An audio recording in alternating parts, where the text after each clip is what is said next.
test.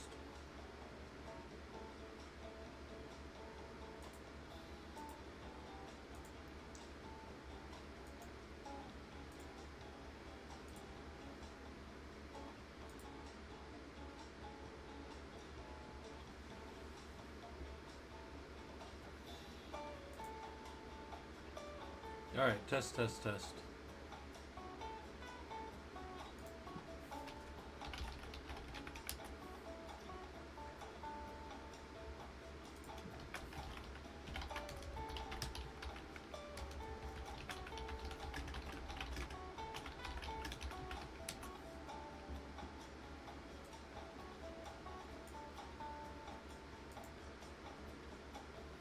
Look at that ranger dog. I said, look at that ranger dog. Gosh.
All right, we'll get started here in a few minutes. Give people a little bit of time to show up.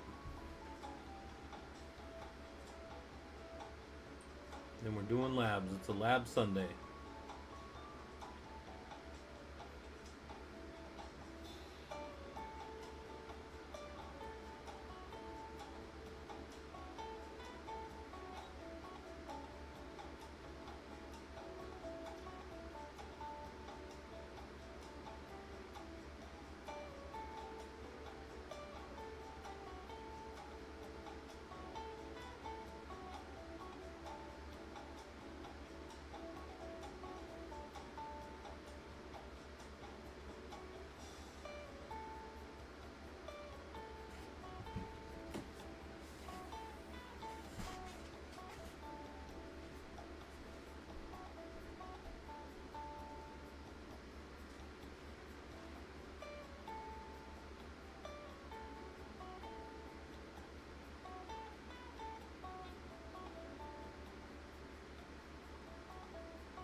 All right.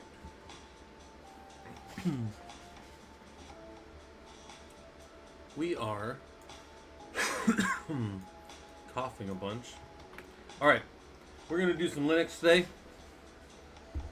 We are going to finish off all the end of the stuff out of the book on Linux.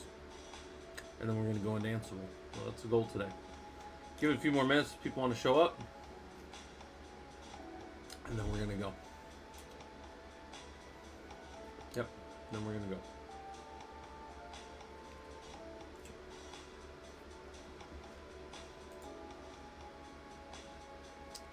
Yep.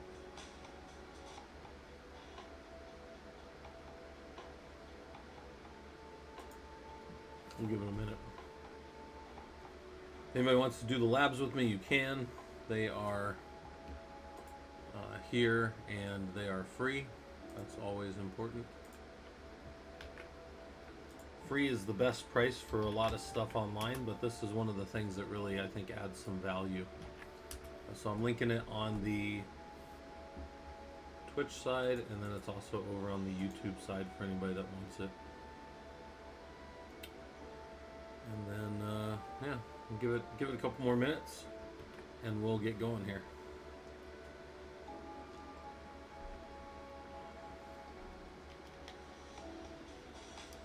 I'll put this up while we're waiting.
Ranger.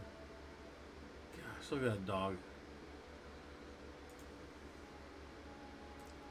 Lazy Ranger dog. I still got...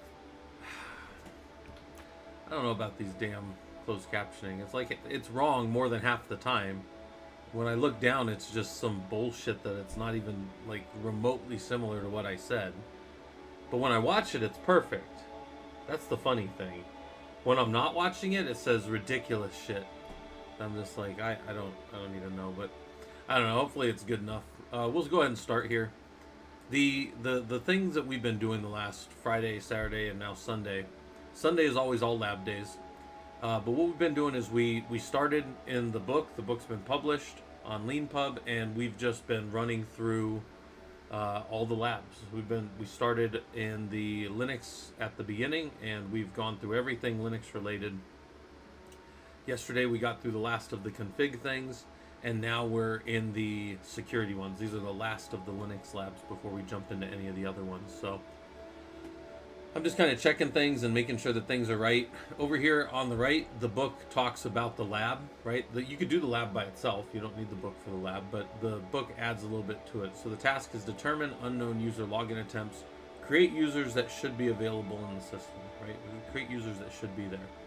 Given a bash prompt and 2 servers, complete in the allotted 60-minute time. You got 60 minutes in these labs by default, so that's good. Parse logs and see the attempted logins, verify correct connectivity of real users. So that's what we're doing in this lab. There's some reflection questions, so if you want to read those ahead, like I'm a big fan, like if you're doing some type of work, look at what the questions are first, and then as you run into that stuff, it's kind of primed, and then you can go and figure that stuff out. This is kind of a, this is a technique for college classes and stuff. If you ever look at like a syllabus of some type, this is a syllabus that I'm working on for my stuff. I think that if you know what the goals are and the objectives, these are the things that when we're done, you should be able to know. Then I think that when you're doing things, you will be like, oh yeah, this is analyzing system security and implementing basic hardening or whatever that thing is, right? We can have that. Hey, thanks for the subscription with Prime. You guys can use those anywhere, so I always appreciate when you use them here. So that's kind of cool. Let's go through the lab here. So your security operations team has informed you that an alert for unknown users has gone off on your node 01 instance. So we're on control plane. We can go to node 01. We've got 2 nodes in this cluster. And it says connect to the other user node 01, or to the other server node 01, and look at the appropriate log to determine your login attempts. We know that log is var log auth log in a Linux Ubuntu style system. In a Red Hat style system, it's varlog secure. That's almost always where we're going to go, is varlog secure in like our corporate stuff. But Ubuntu is actually being it's well adopted in the corporate space. So you might run into Ubuntu in your life as a actual systems engineer. So I said add the user names into a file called root users. So those are the users that are doing the attempted login attempts. And then the number of attempted logins into a file called root attempts. So I can just SSH to node 01. I can maybe like tail-20 on varlog auth.log. And I'll see a bunch of stuff in here about these failed passwords and invalid user. And what are my messages here? I see invalid, let's see, I see suspect 2, suspect 3. These are these invalid users that are trying to connect in. And maybe I could just grep invalid from that, and I see, here's what's happening. We've got this suspect 1 trying to get in, suspect 2, suspect 3, and then real user. Well, that's a weird name. Real user, and then I have a question over here. When you found the 4 invalid users, do the names mean anything to the system? Like, does it actually matter that 3 of those say suspect and the last one is real user? Does that have any bearing on whether they should be in your system or not? Think about that for a second. In my logs, in the last 6 hours, these are all the people that have tried to get into my home lab. Like, somebody trying to come in as Netio or admin or test or admin. Does the fact that they're trying to get into my server actually change because they're valid names or invalid names? No, right? So just thinking about this, it doesn't matter if it says suspect or real user. If your system sees it as an invalid user, it's an invalid user. Just so you know. It doesn't matter if somebody calls it good user, it's still a problem. They shouldn't be trying to log into your stuff. So anyway, so here's the things that we're doing in the lab. So we look for invalid, and there's our suspect 1, suspect 2, suspect 3, and real user trying to get into our system, right?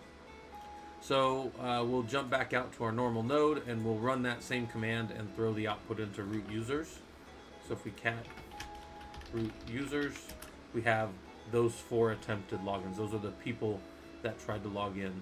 And then how many failed login attempts were there? Well, there was 1 per, so we're going to call it 4 attempted logins.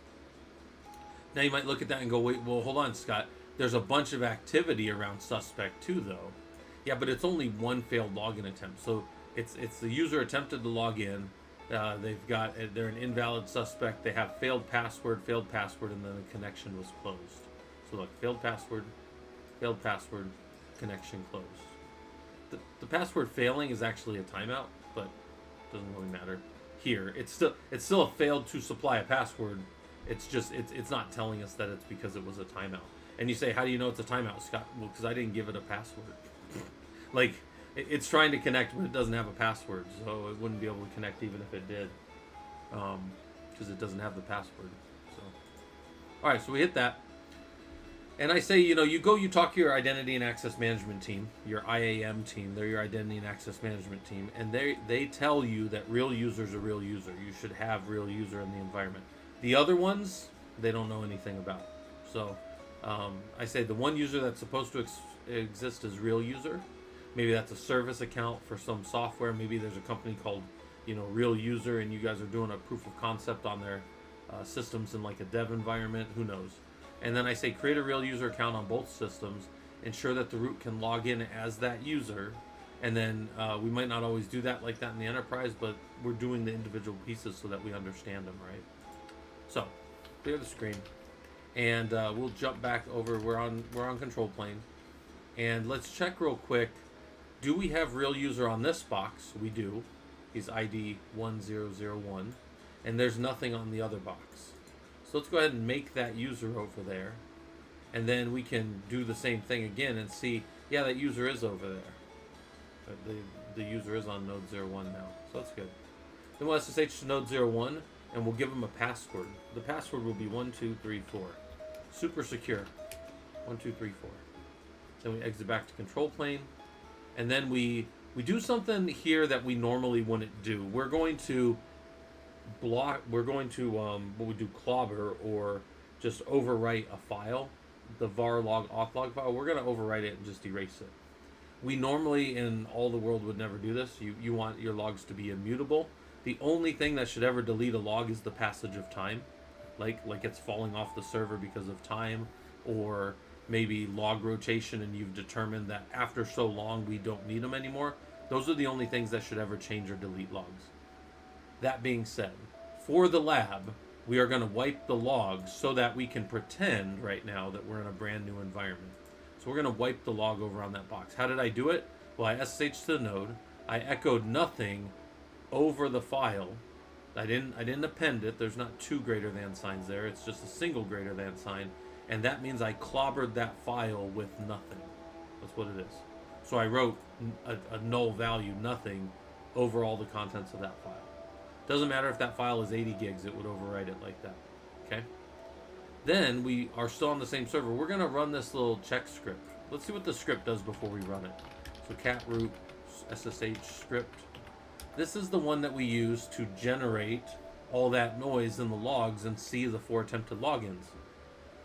We've got timeout trying to connect as suspect 1, suspect 2, suspect 3, and then the real user. So now we're going to do that same thing again and see if we can get 1, 2, 3 invalid users. And then this 4th user still won't connect, guys. It's not going to connect, but it's going to at least not be invalid. So let's go look at that. Let's go watch. So let's take about 20, 25 seconds to run. So sit here and relax for a second.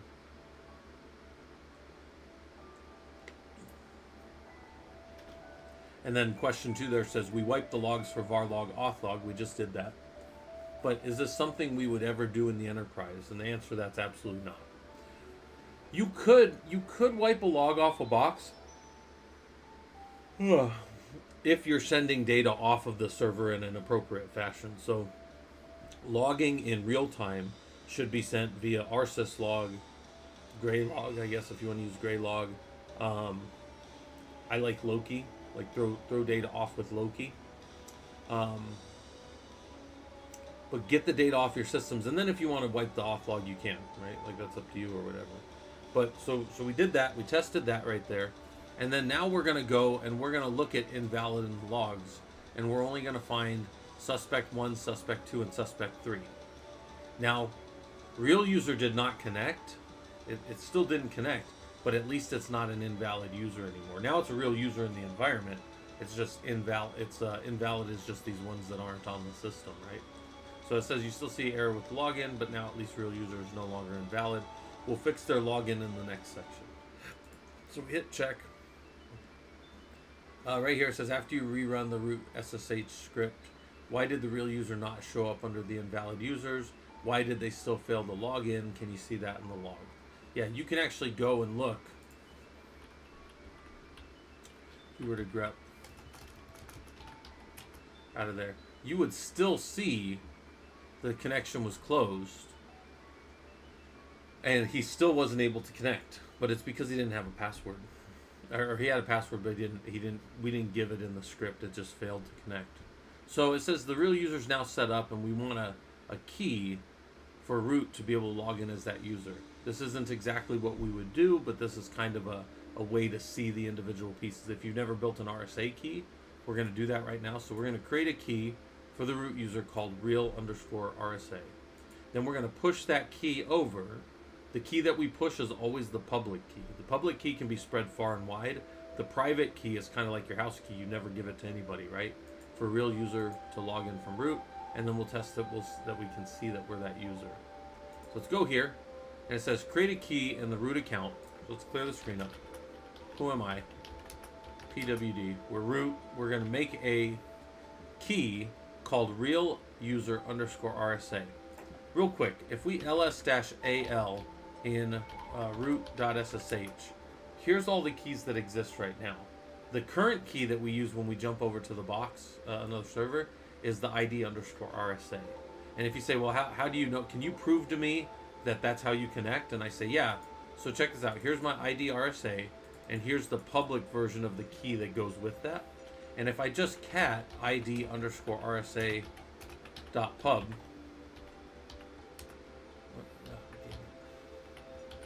Forget I'm not in the directory, right? So that's the key. That's it over there. But that correlates to the authorized keys on the far side. So watch this, SSH node 01, and then while I'm in there, we'll cat root dot SSH authorized keys, right? And that is the same value. The public version of the ID underscore RSA side of the key is pushed over as authorized keys on all the nodes where I should be able to log in. And then when I want to connect in, I use that key. And if you said, can you prove it? Then we would say SSH-VVV node 01. You only really need one V to do this, but we're going to do all of them. And now we just SSH'd over there. And here's all the debug methods. Here's all the information about how the system connected. And as we went to, here it is, here's our SSH, here's our connection information, here's the file that we found to push over there, root.ssh id underscore RSA. Remember, they've got the public version over there. And we come down here, and there's a bunch of stuff there, and I read a bunch of stuff, but I come down here, keep going, there's the hashes and other stuff. You can read all this stuff if you're interested in digging in. And it says, I'm presenting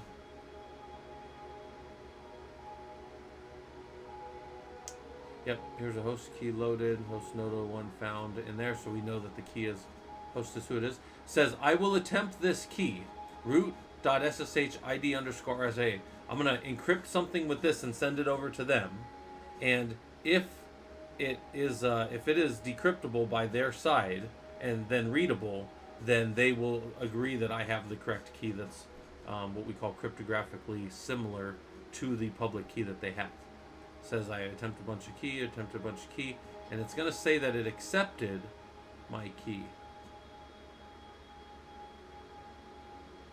Preferred password, we're trying to use the public key authentication, offering the key, the key, and then we scroll down a little bit, and it says server accepts the key. That was me getting connected. If you guys didn't know you could do that, if you ever have a problem with any tool inside of Linux or whatever, if you understand how to crack it open and go look at where it's breaking, you can figure this stuff out. So what if I expected this to happen? Like, this has been happening forever, we've been able to connect over, and then all of a sudden that key is missing and I can't jump into that other box. Well, one of the things that I could do, I would be getting to write about here. I would be getting to write about, if this were breaking, I would be getting to write about, what the fuck is it? I would be getting to where it says that we're not doing a password. Right here. So it would not be doing a password right here, but it would jump over the password. But what would happen is, that's how far I would get, but this is where it would be broken. If somebody had deleted that right here, I would see a -1 if I happen to not have a root.ssh id underscore RSA key. So that's a lot of stuff to say. You can go troubleshoot anything you want. You can go dig in as much as you want. If your stuff just connects and everything always works, good. You know, congratulations, everything works. If your stuff stops working for some reason, you need to understand the behaviors of what is normal to be able to see what's aberrant, right? And that's the thing we were talking about with troubleshooting yesterday. Like, you understand the functions of the thing and how it connects, and then you see it break right here. Well, now you know why it's breaking there. You go figure it out, and then you fix whatever it is. All right, anyways, in this case, we're going to generate a key. And the key we're going to generate is not going to have the normal name. So SSH-keygen is going to try to generate the key, and it's going to try to save it over a directory that I don't want it to. So I'm going to save it to root.ssh real user underscore RSA. Now this is building a key pair, a public and a private key. The private key is going to be keep it secret, keep it safe, never let anybody else have it. The public key we can spread far and wide. So let's do this. I don't need a passphrase, and it's all there. Now if we press up a few times to my ls, if you guys remember I did an ls in that directory. What the heck is it? I should not be on this node, guys. I'm on the wrong node. All right, SSH keygen. Let's make it on the right node. For this one, we're going to over here, root.sh id underscore rs. What is his name? Real user underscore RSA. Hey, thanks for the follow. Hopefully this stuff's useful to you. We don't need that stuff. Okay, we're on the right box. I don't know what the hell I was doing. Now we'll go look at it again, and there we see it's real user RSA, and it's real user RSA pub. Also, the permissions are 600 for the real user RSA, meaning don't share that with anybody, and it's 644 on the real user underscore RSA.pub, which means anybody can read it. There's no confidentiality protection on this node right here. There's integrity protection in that nobody else can change it, but there's no confidentiality. Anybody can see this as long as they can get into that premises. So, all right, so there we go. Hey, Byte Shipper, thanks for the follow. Hopefully this stuff's useful to you. It says you created a normal file called that. Let's push over that file. So we're going to push over right here, SSH copy ID -I root.sh real user RSA.pub to real user at node 01. Now I need to know his password for the first time, and that is 1234. So now it says, hey, you've pushed the key from the root user here. You've pushed the public key into the real user account. So now if I SSH, I have it right here. If I just try to SSH to the real user at node 01, and I give that private key that I have, the correct private key, and then I go over there, yeah, it SSH'd in, it gave me a host name, which is node 01, and it gave me an ID that I was the real user. So then, if I wanted to, I could just jump over there as the user, right? You just SSH node 01, and then say, who am I? ID, I'm in home real user, which I think has, it's got all the basic stuff it needs. So good. All right, so you were able to create and push over a key pair, use that key pair to connect to the server as that user. Good. Said, look at you learning security. You started this out with 4 users trying to log into a box. 3 of them are bad users. They shouldn't be there. But the 4th one was a real user. And then we created that user, and then we pushed over a key for that user. We generated a key and pushed it over there. Is that something I would normally do as like a systems engineer, systems admin? No. I wouldn't. I do not deal with what users want to do with their keys, ever. I will help them if they need to understand how a key works. Like, generate the key over there, push the public version up, and then it's like a lock, and you can connect to it. I'll show them how to do it like this, but I don't get in the business of dealing with keys users if we can, or users' keys if we can avoid it. Now, one thing that I should point out, this command that we did right here, this SSH copy ID, this makes life so much easier. We used to have to push these things manually. We'd have to SCP them, put them over there, make sure they had the right permissions, make sure the directory had the right permissions. SSH copy ID does all that for you. It saves you about 7 or 8 steps of things that you have to do and check before your key pairs will work, right? So that's something to think about. I said over here, digging deep. So these are all the labs. Why did we name the key pair root.ssh real user underscore RSA? Strictly speaking, we didn't have to do that. We just didn't want to blow away our current keys, which are how our current keys are how we get to those other nodes.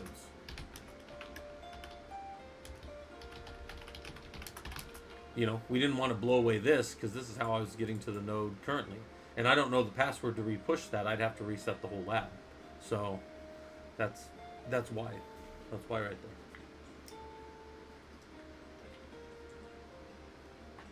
there. All right.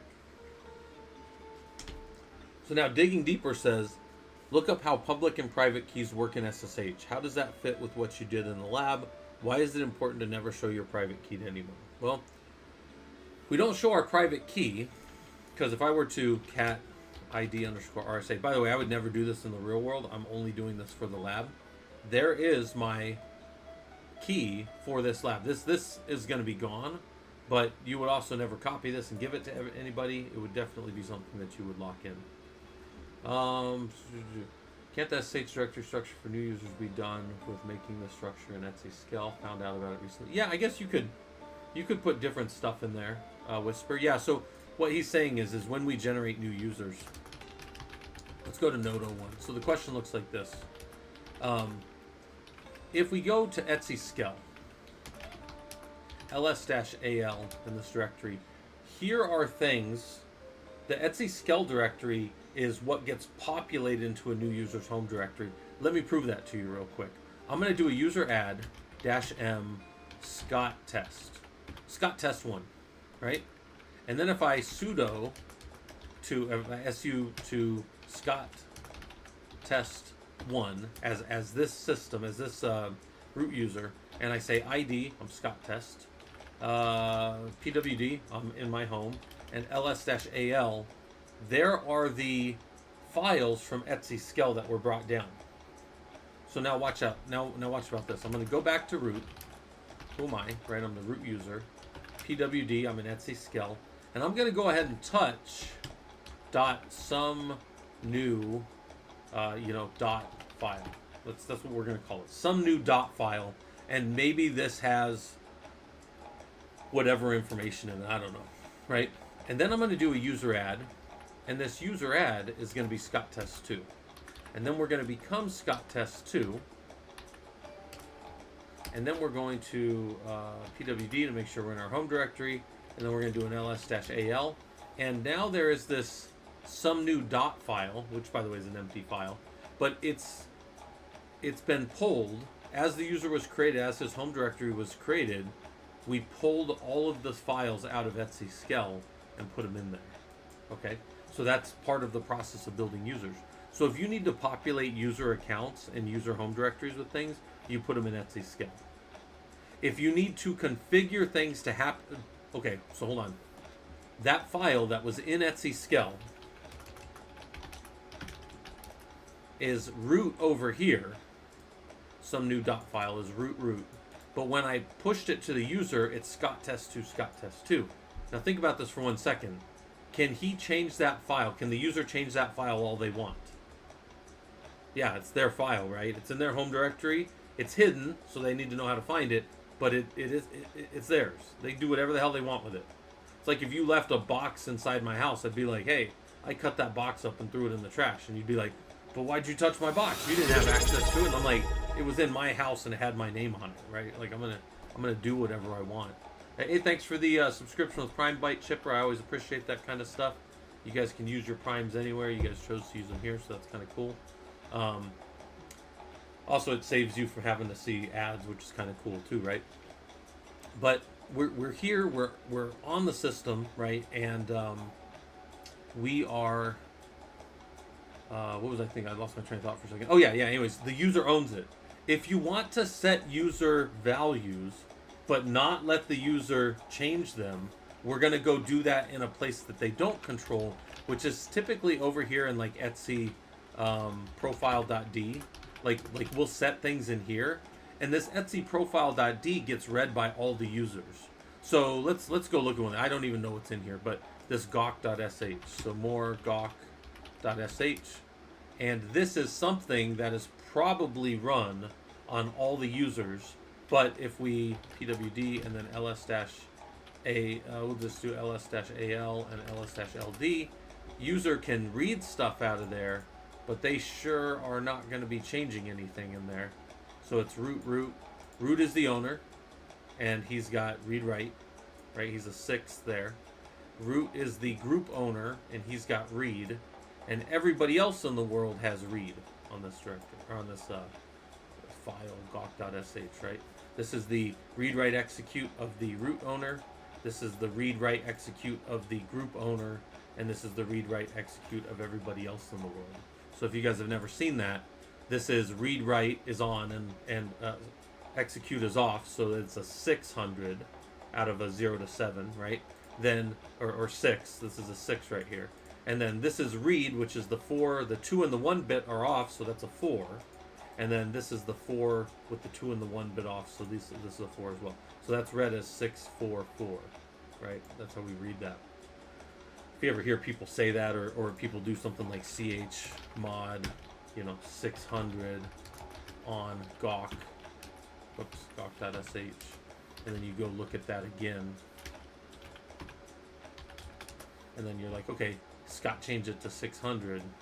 It's no longer readable by other people. By the way, this will affect users' logins because now they can't they as that user, as they come in and instantiate their shell, they can't run that, they can't read that gawk.sh anymore. So if I su to like where was my su? Just go press up a million times. They don't get whatever that was. They can't go read that anymore. So, and you can break stuff with that. Typically inside of a user, and this isn't user stuff necessarily, but in here we've got a bash rc, and the bash rc kind of defines most of the stuff that's happening as the bash is set up. And one of the things that's almost always at the top of this, I don't see it here, but there's almost always a going to source the etc bash rc file, which I don't see in here, if it exists.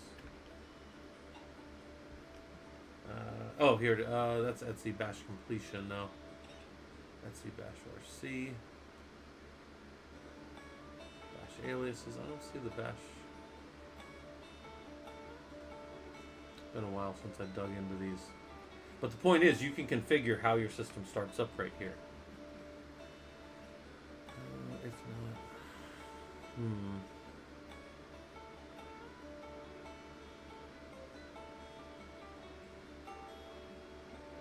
anyways, there's a lot to that there, but so we look at how we get our private keys, and we talked about that.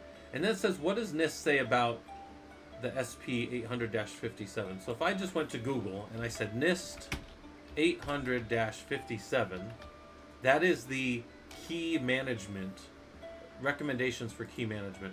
So if you tell me right now, hey Scott, I've got a Linux environment, and my team is using keys everywhere, and we don't have any standards for how we manage keys, then I would say, hey, there's no rule. Like, nobody's gonna knock on your door and like kick open your data center and go, you're not following NIST 800-57. But I'm gonna just go ahead and say that if you don't have any key management, and you don't know how anybody uses keys in your environment, you don't have any policies around it, like acceptable use policies and any of that stuff, maybe go spend a little time with this doc.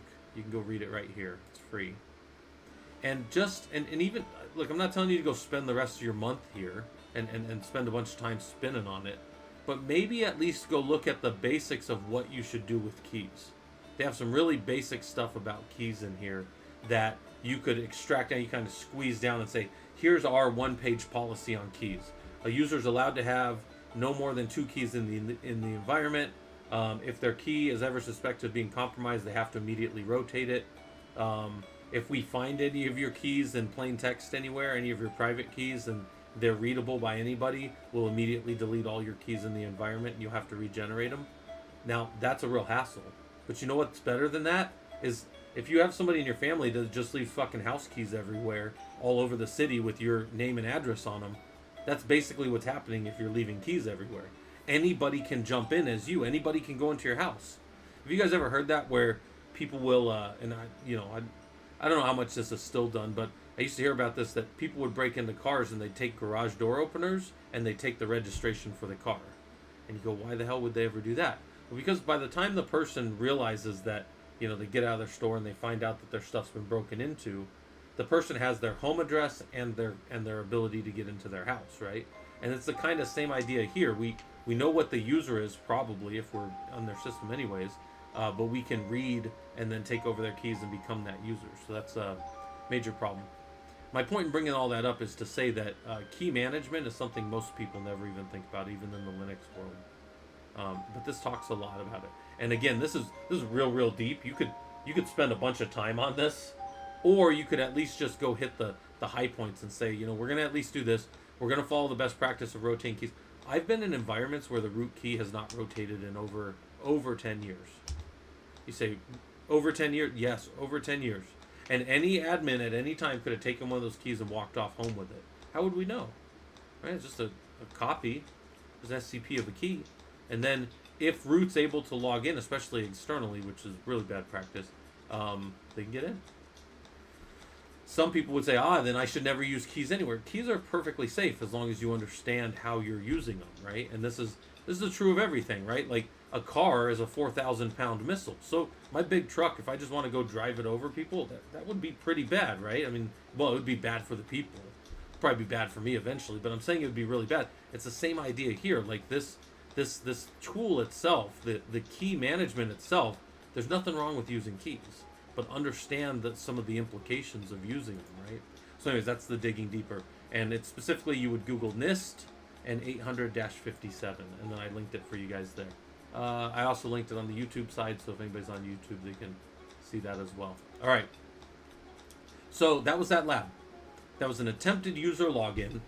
3 users were fake and 1 user was real. I see this all the time in my home lab. I have literally, look, this is just in the last, what are we at? That was in the last 5 minutes right there. Somebody tried to log in as root on my system. By the way, does anybody know why we don't allow root to log in through SSH ever on a, especially on an external node? But why don't we ever allow root to come in through SSHD on an external facing system? That's one question. And then also, why do we not want to let root use passwords? That's the other question there, I guess. But in my home lab, root can never log in from SSHD, and why? Anybody know why? Right? You can think about why if you want, and then we'll get into the next lab. So come down here, we're going to go to the next lab, which is going to be attempted sudo access. Somebody in our system is trying to do sudo, and it's not working out too well for them. And there's this famous sudo make me a sandwich. Have you guys all seen this? Right, this has been around forever. It comes from XKCD, right? Make me a sandwich. What? Make it yourself. Sudo make me a sandwich. Okay. But have you guys seen the spin on this one?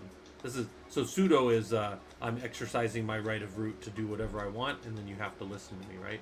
But hold on, have you seen the spin on this? So there's a spin on this one right here. Where's the spin on it? This is a spin on it, but that one's not very funny. No, the funny spin on it is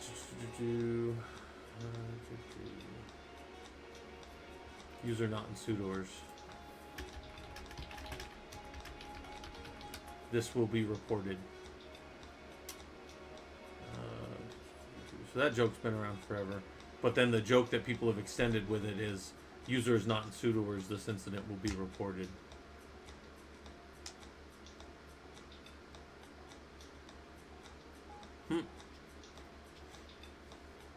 All right.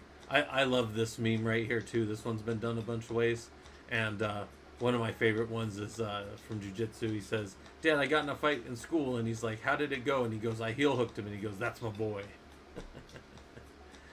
I feel big fan of heel hooking. If you guys aren't familiar, it's pretty funny. All right, anyways, all right. So anyway, I can't find it, but I'm not going to spend all day looking for it either. So here's our lab. Here's what we're doing over here. Feel free to read that for a minute. I'm going to give you guys like a couple minutes to read about the lab. So I'm going to say read about the lab. We'll go 3 minutes. You guys got 3 minutes to read about the lab. And then we'll start. Did I link the lab? I did not link the lab. So here's the lab. Unpin the old one. Pin the new one. Put it over on the YouTube side for people on YouTube. There's the lab that we're going to do next. And I'll let you guys read about it over there on the right. Verify sudo access for users, create additional sudo access as needed, and then scope down the sudo access only to what's needed. So we're going to do those tasks right now. If you've never done those in a Linux system, you can hop in Killer Coda. Killer Coda is a 100% free website out there. They don't charge you nothing. I have no affiliation with them besides I build labs out there. I don't get anything from them, but they're a really awesome free tool for you guys to use, where you can be in the same exact lab as me, doing the same exact work as me from the same shell.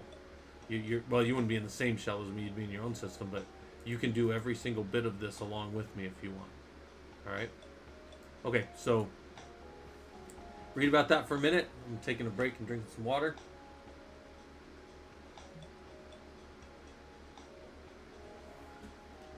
and then we're going to keep going.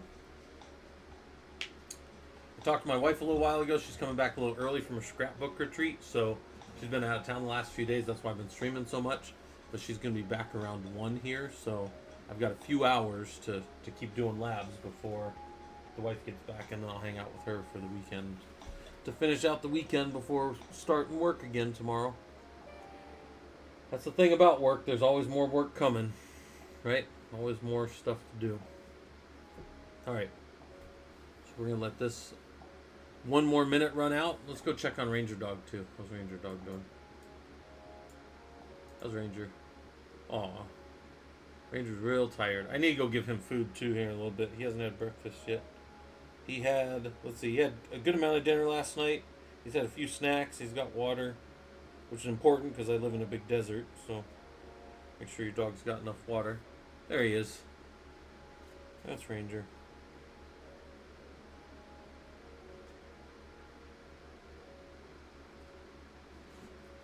And he is a guard dog that is almost 13 years old. He is quite tired all the time now. Just tired dog. He's a good dog. I give him a hard time pretty often, but he's a good dog. Alright. So let's do this. Linux Lab 202 attempted sudo access. Your security operations team has informed you that an alert for sudo activity has happened on the server.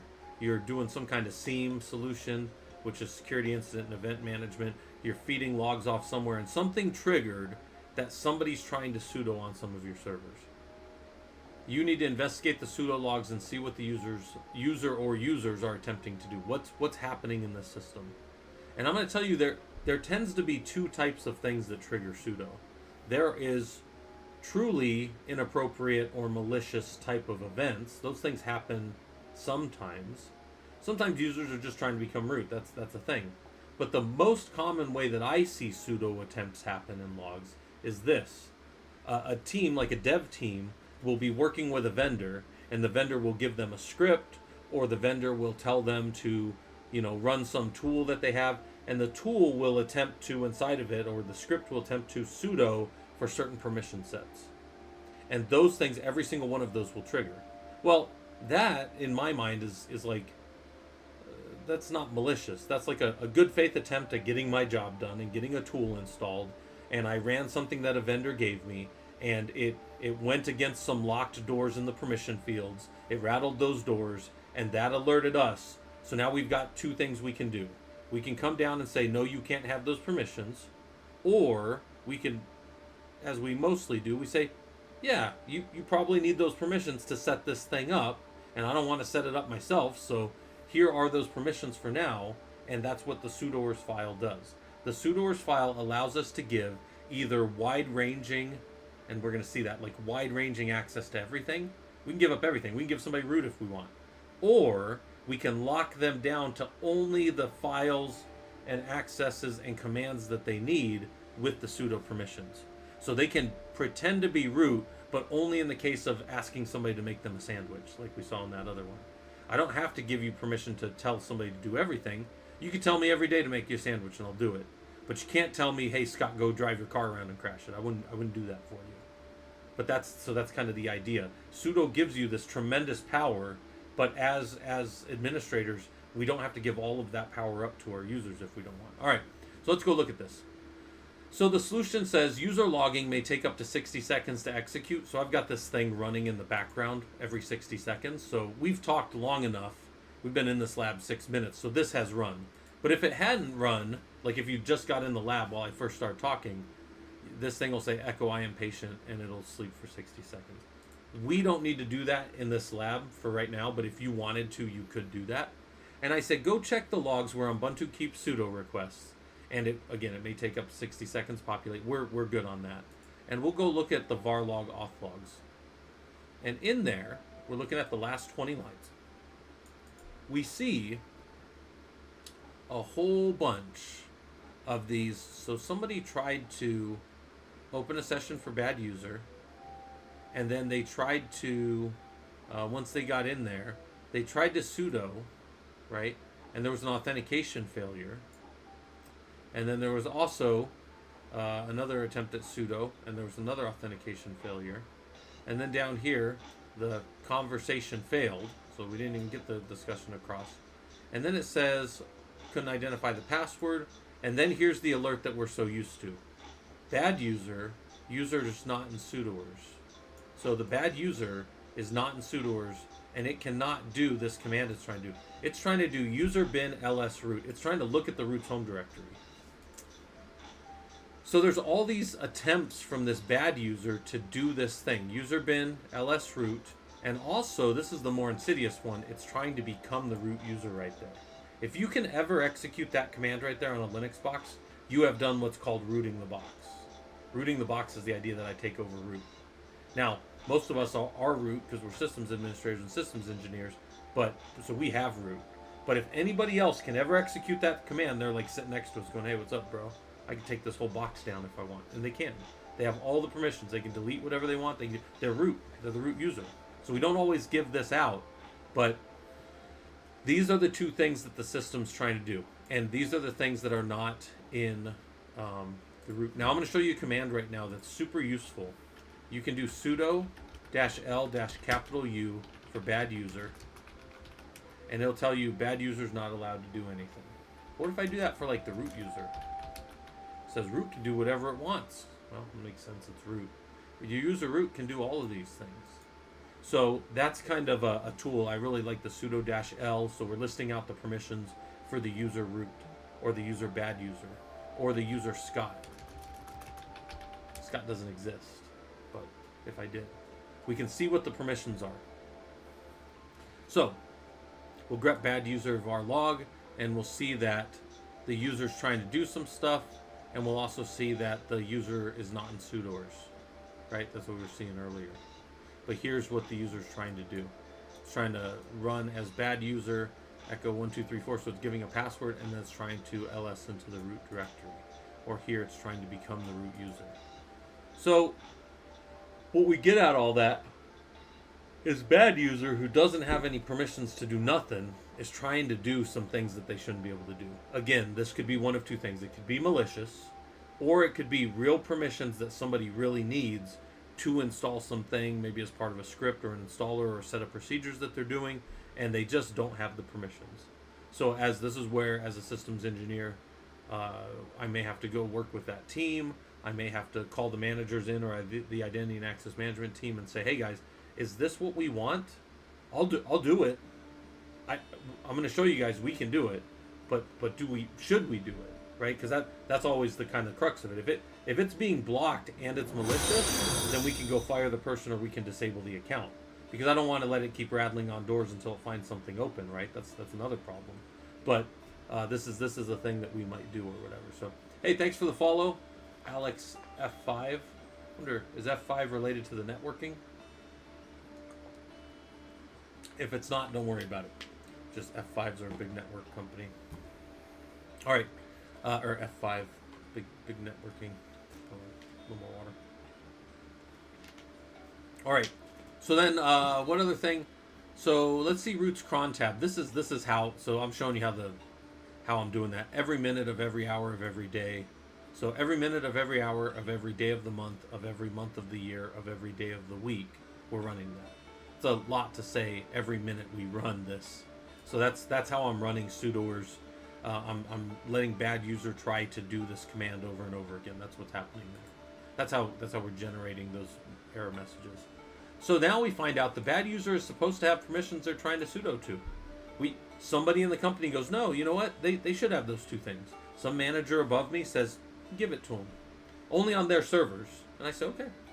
It's their dev environment. It's not production. It's not customer facing. I don't strictly speaking care if they have root on there.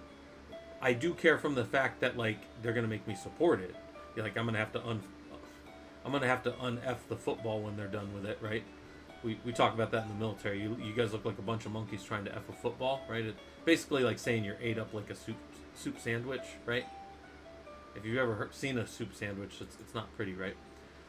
Anyway, so the point is we're going to give them the permissions. So there's many ways to give somebody a sudo permission, but we're going to go like this. We're going to cat etc sudoers, and that is the common place. This is a big monolithic file of all the permissions for sudo. And right here, we could give them permissions just like this, where root has all permissions, or we could give them by adding them to a group. This little % sign right here says member of a group. Let's see. I'm a big believer in simplicity, reduce complexity, and understanding systems the old school way. This kind of clashes with the day where managed teams mostly using Kubernetes and they're all handling pods. And yeah. So Byte Chipper, I'll tell you, as a guy who also uses Kubernetes a lot, it greatly, it makes so much complexity to like troubleshooting things. You never troubleshoot, like for you guys that don't know, you never really troubleshoot what's going on like with a pod. You work on recreating it and redeploying it. You'll kill the pod in place. You don't care about that kind of stuff. But yeah, I'm a big fan of this. You'll see if you stick around Byte Chipper. I do a lot of, obviously monitoring my dog Ranger, but I monitor a lot of stuff in my environment, and I keep track of a lot of things that are kind of going on with tools that are just, I think, very simple little visuals of like kind of what's going on in my cluster, my home lab. I got a home lab on mostly all XCP-ng. It's all virtualized, and we control all of it through command line. So everything I do is command line. But yeah, that's kind of my quick rundown of the lab environment. We're not going to go over that too much. The killer Coda labs for everybody are out there. These are out on the web. Anybody can use them. And I have 57 labs that I've built out here for you guys to use. And then I got this little book over here on the right that I wrote that kind of gives you extra questions about it. So, by the way, we also have this include dir down at the bottom where we can extend the etc-sudoers file by appending to the end with anything that's in etc-sudoers. We're going to see that here a little later. But let's do the simplest thing in all the world right here. We've got a user called bad user, and we need to give him permissions to do the things he needs to do. So we could put him in this group sudo right here. So we could just do that. Let's just add user mod -a -G. So that's going to be a subgroup, not his primary group. We're not changing his primary group. When I do ID bad user, he still has his bad user group, but now in his other groups, he's got a sudo. We can also go look in etc group, and we see that sudo has bad user added to the end of it. By the way, this command right here, user mod, simply changed this one file. You could go do it by hand if you wanted to. In fact, I used to get into it with one of the other Linux guys back in the day, where he would say, why don't you just show all the junior guys how to use user mod and user add? And I'm like, well, because I used to build stuff down in etc passwd and etc group. And he goes, yeah, but if they do this, they'll always know, they'll always be able to deploy things. And I said, yeah, but they'll never be able to troubleshoot it because they don't know what this is doing.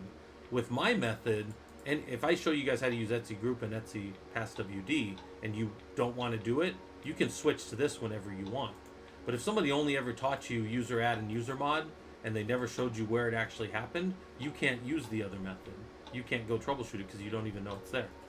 You have a home lab, about 12 servers running, mostly free BSD. You have to master the logging and observability. I'll definitely hang around. Well, Byte Chipper, we did, it's sad. We did it yesterday, or I would stop and show it all to you. Most of my monitoring looks like this, and also VS Code is a piece of garbage. It's been crashing over and over on me. So maybe we won't even deal with this bullshit. But hold on. Let's do it this way. This is easier.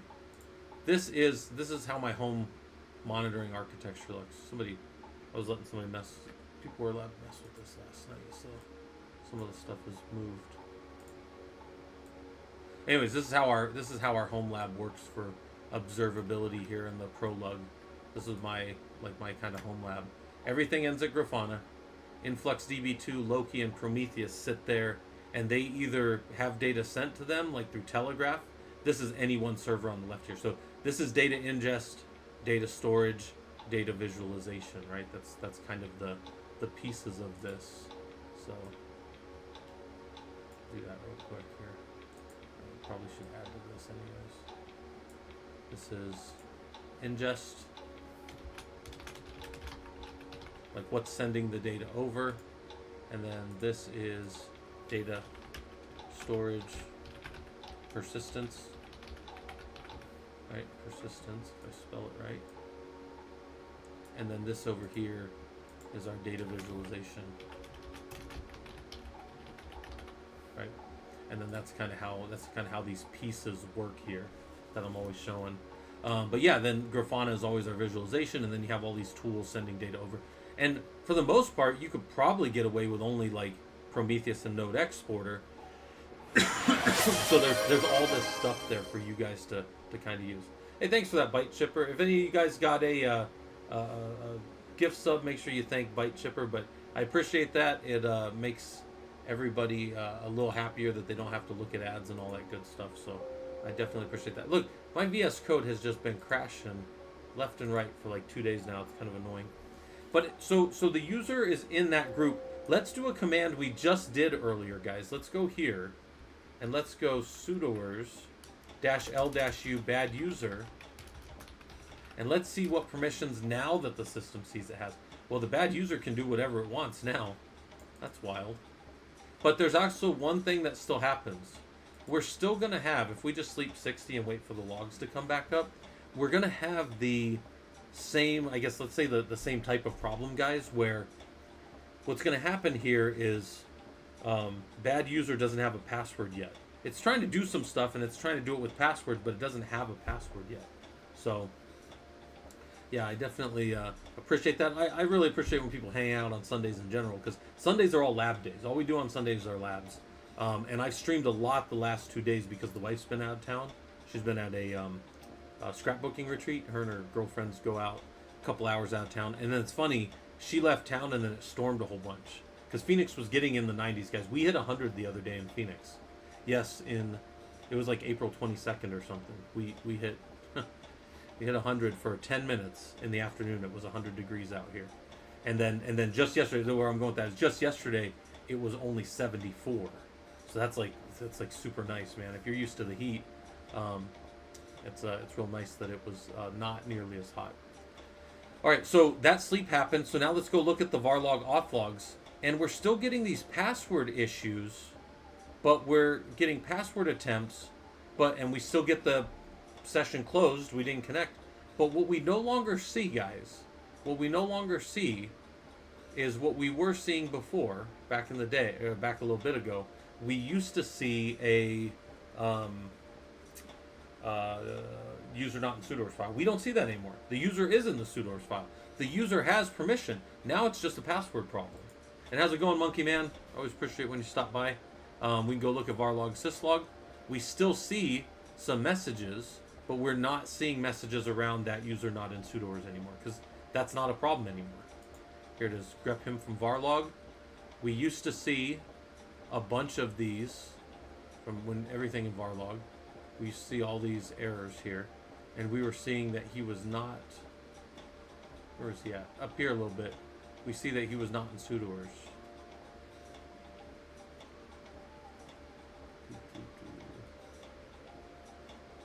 But now we're just seeing.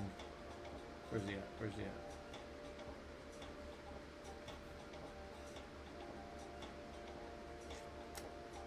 Yeah, we're just seeing now that he doesn't have a password.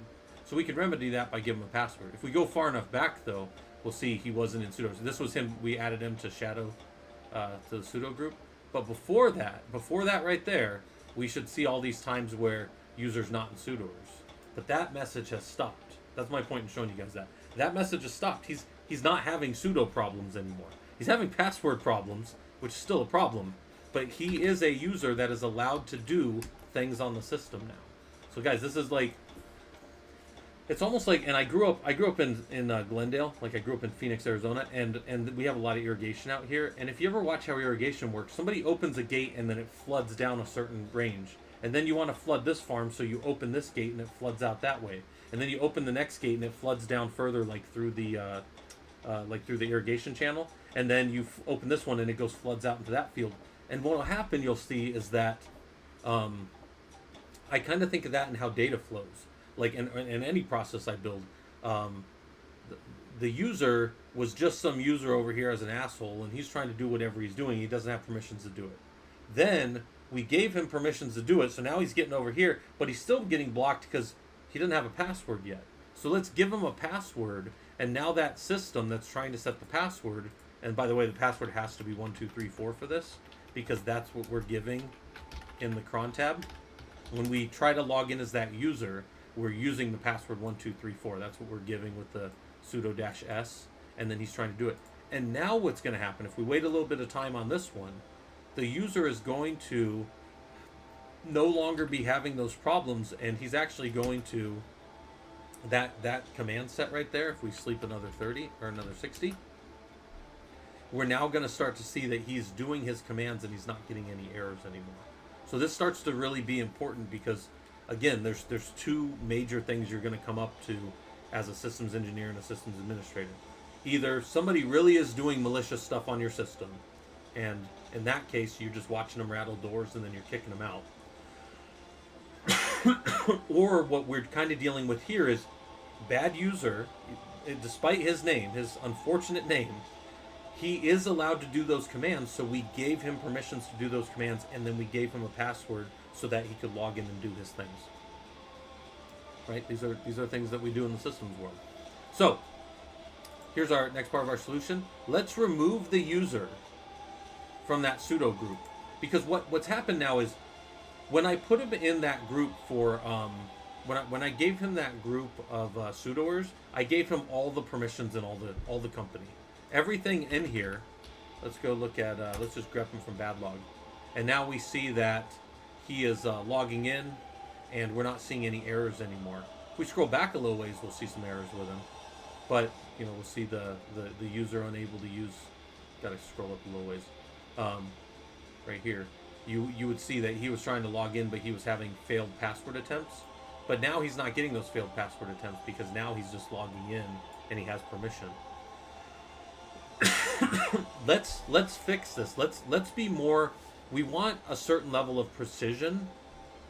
We don't just want to say, okay, the dev team has to run this script from this vendor, therefore we'll just give them sudo. Just give them root. Just fucking let them do whatever they want. That's a really bad practice, guys, because later on, when they need to go to put that into like the prod environment, or they need to deploy it and put in like a test or QA environment, they're going to want all those permissions, but maybe because of corporate policy, I can't give them all those permissions. So what might be better is, for now, what if we just lock them down to just the permissions that the vendor says? And this is very common. A vendor will give you all the sudo permissions their script needs. So let's remove this user, and let's give him only the stuff that he needs. So you see he's not in the sudo group anymore. If I do that sudo -l-u, -U, he's not in there anymore. He can't do any permissions.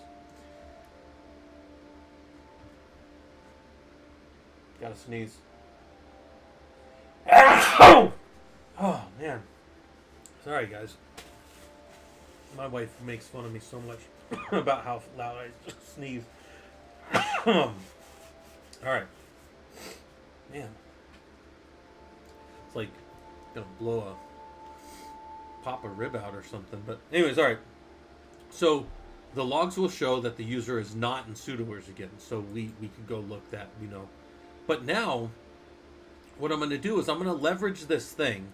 If we cat our etc sudoers again, I mentioned this earlier, but right at the end, we have this little commented out, but this pound is not a comment, include dir etc sudoers.d. This is like one of the only places, I've only seen this like a couple places in all my career that does this. But for all these things, normally a pound sign like this is going to mean what? We commented out, right? This doesn't matter. But in only this place here, and maybe like one or two other places that I can't think of right now, this does not mean this is commented out, guys. This is not commented out right here. This is actually a real include dir stanza that says to use etc sudoers.d. So now, what that means is etc sudoers.d is an actual directory, and any file in here gets appended to the end of the sudoers file. So we're going to add a file right here. We're going to make a file, and then I'm going to cat that file bad user. Whoops, bad user. And look at what I'm doing in this one little bad user file, which is going to get it added to the end of the sudoers file. I give bad user the ability to do all of these commands with no password, as long as they are user bin ls root and user bin su dash.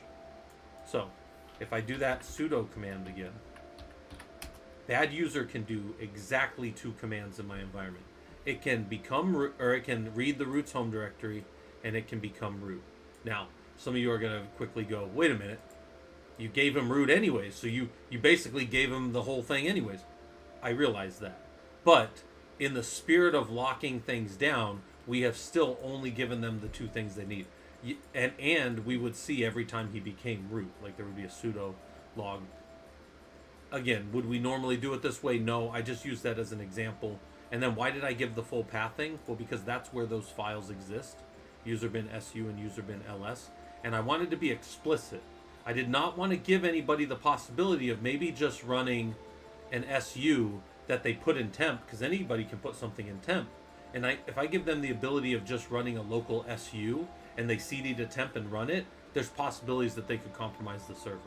Again, literally all of that is a moot point because I'm giving them root right here anyways. But we're when we do labs, sometimes we pick things up and we do silly little things that we normally wouldn't do, right? Like if any of you remember like chemistry and you were like, you had your little gloves on and you were picking up mercury and going like this and watching the melted mercury at room temperature going, you would normally never do that in the real world. But for the purpose of like a lab, you'll pick a thing up and play with it and whatever, right? Or you would mix some things and cause a little chemical reaction to blow up to the ceiling or whatever, you know, that whatever that stuff they call it, like elephant toothpaste or something. But it's like it's that chemical reaction that like causes it. Or if you guys remember, you would pour the there's something that you pour in, and after like exactly 10 seconds it flips to a different color, like the whole, even if you have like a gallon of it, it'll flip all immediately. There's no like wait, the chemical reaction all happens at once, that kind of stuff. When would you ever use that normally? Never. But in a lab environment you would test it, and that's kind of my point here. We test things so that we grok them, right? So that we understand them, and then we go okay, that's good. I'd never do that, but I understand how it works, right? All right, so anyways, I say, how do these permissions compare with what you gave him earlier? Earlier, we gave them everything. He could do any command he wanted. Now, we gave him 2 commands. He can read the root's home directory, and he can become root, and then once he's root, he can go do whatever he wants. But the point is, from this user, he can only do those 2 commands. And that's, you know, that's valuable. It's valuable to understand that we can give all permissions, and then we can scope down to only the permissions we need.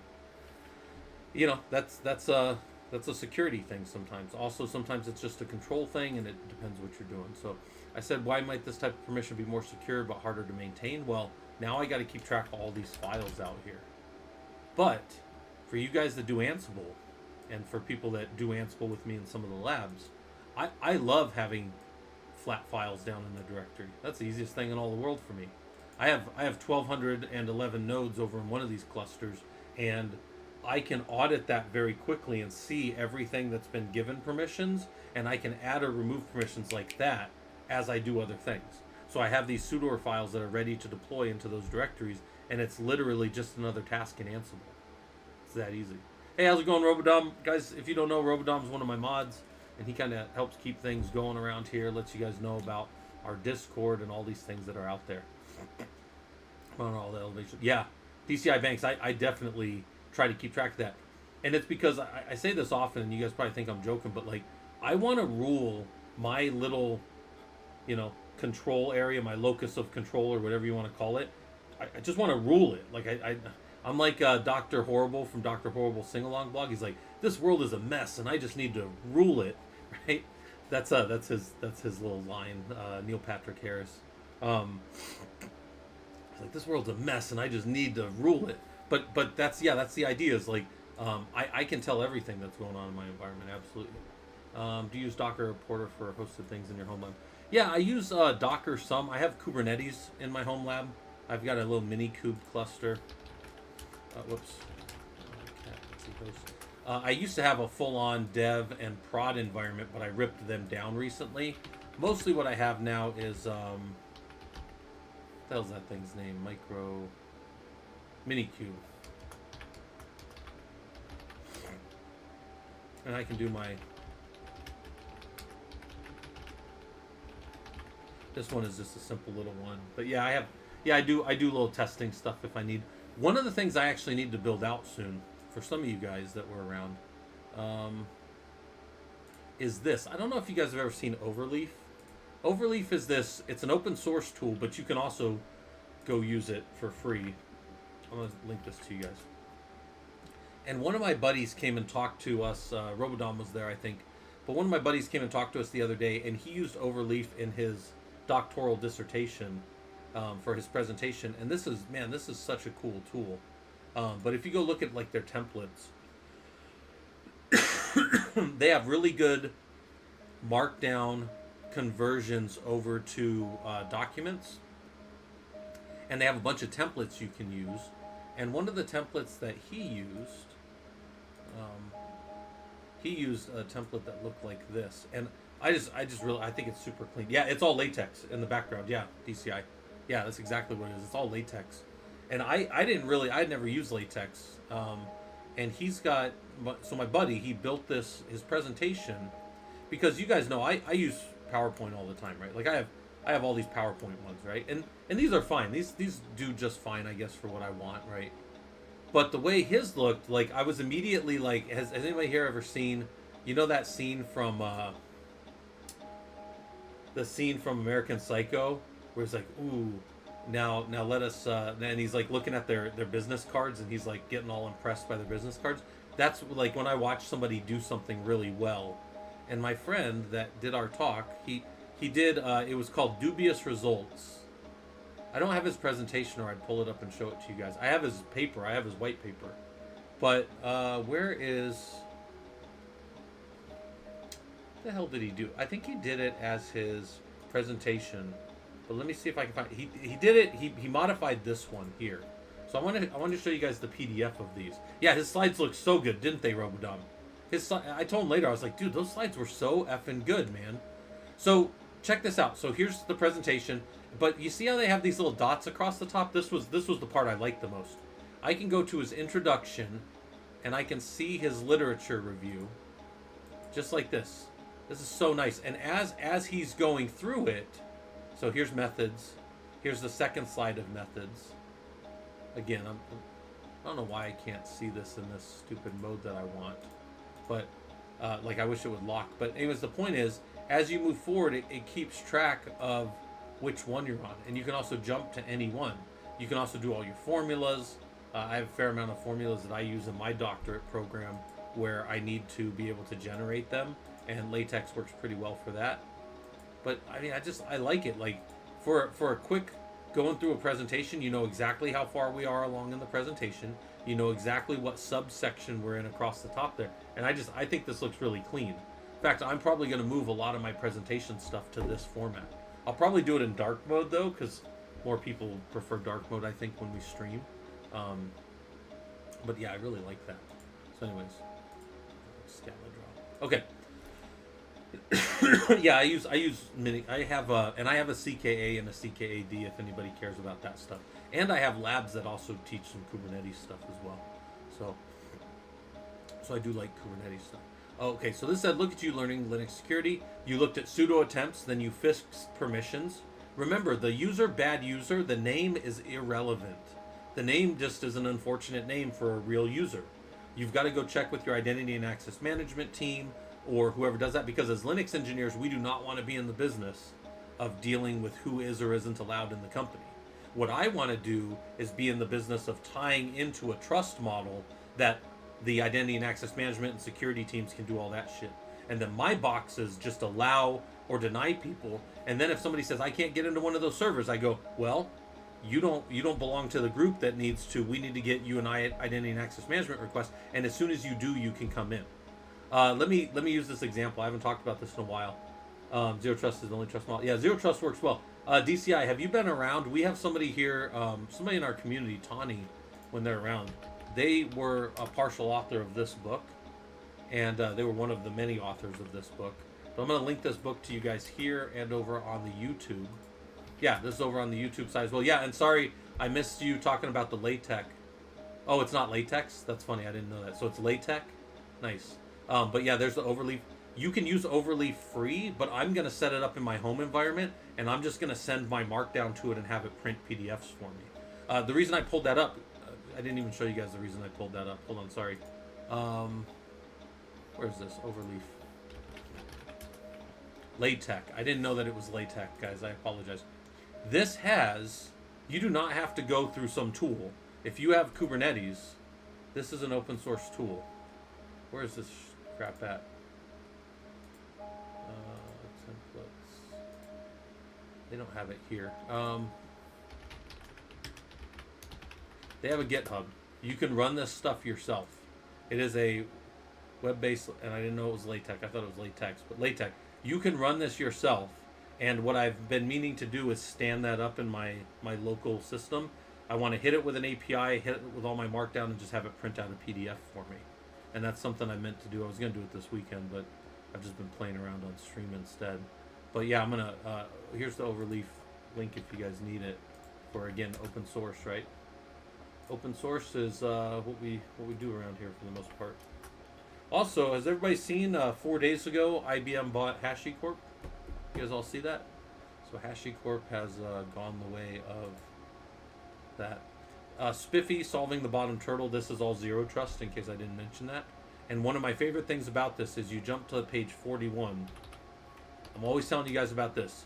If you don't understand certificates and you need help with certificates and you're like, nobody's helping me, nobody's teaching me about certificates, I just know that we need certificates everywhere. Page 41 of that book I just linked probably has the best primer for how certificates work in a simple PKI infrastructure that I've read. It's and that's not even the purpose of the book. The purpose of the book is to talk about zero trust, which starts with a good PKI. But they talk about how this standard works and how the communication works, and I think it's excellent. So this is one of the best places you could spend 15 minutes to go do yourself the favor of knowing how certificates work. And I'm talking about like how they actually talk and communicate and everything. I think that that's one of the best things you can go spend. Look, 10 pages, 10, 11 pages, and it'll possibly change how you look at certificates. Some people don't feel confident talking about certs in a security setting. They're just like, oh, we'll let the other guys that know about them. No, why don't you just be one of the guys that knows about them? Guys or girls that know about them, right? Just go spend a little time and read about it, but that's a really good primer on how that stuff works. So, right? Because some of this stuff's been around 20 plus years and, you know, nobody's talking about it, and you just got to go find somebody that has a good little breakdown of it and tells you how it works, and then next thing you know, you're an expert on it.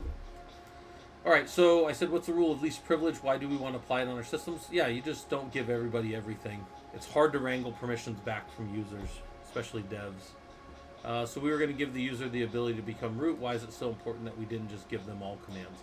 Because then we can still at least audit that they became the root user. The specialists in my company crumble around certs. Yeah, for sure. A lot of people crumble around certs. They don't want to even talk about them. They're like, oh, I'm not going to do any cert stuff. I need to make one of these labs soon where we just generate certs and then go put them in the right place so that stuff can communicate. And I think that's going to be one of my next labs where I actually have you guys, because you can just go make certs. Did you guys know you could just make certs? One of the only things that makes certs like a private key infrastructure, any of these keying type systems and certificate authorities, is the trust model, like how we trust things. But you're allowed to trust whatever you want. I could trust any of you guys, or I could just not trust you. And then if you send me a cert, I could go, do I trust this or not? And that's the whole thing about it. X509, Zark, I'm talking about X509 certs, like the general, PKI, as we normally think of them. Yeah. That's the basis of most all zero trust stuff. Only the systems that should communicate do. It's the basis of how everything that you do under the hood in Kubernetes, your kubectl command, your kubelet, all of those things are talking through certificates with each other. All of that stuff. Most people never look at them, but if you go do your like CKA, you do have to know how those kind of work. Not real deep, but you have to know it at like a high level. Yeah. Yep. Yeah, absolutely. But Zed, some people don't even know that they can make them. And then even if they did know that they could make them, they don't know where to put them, and they don't know that they're, there's a certain way that things can communicate, and then there's the public and the private version, even of certs. It's the same idea as like any other asynchronous method for communication, and then they look at it all, and then they go, oh, I get that. And then now they don't have to be afraid of it anymore. That's my point. A lot of people are very intimidated by certs, but you don't have to be. You can store them wherever you want.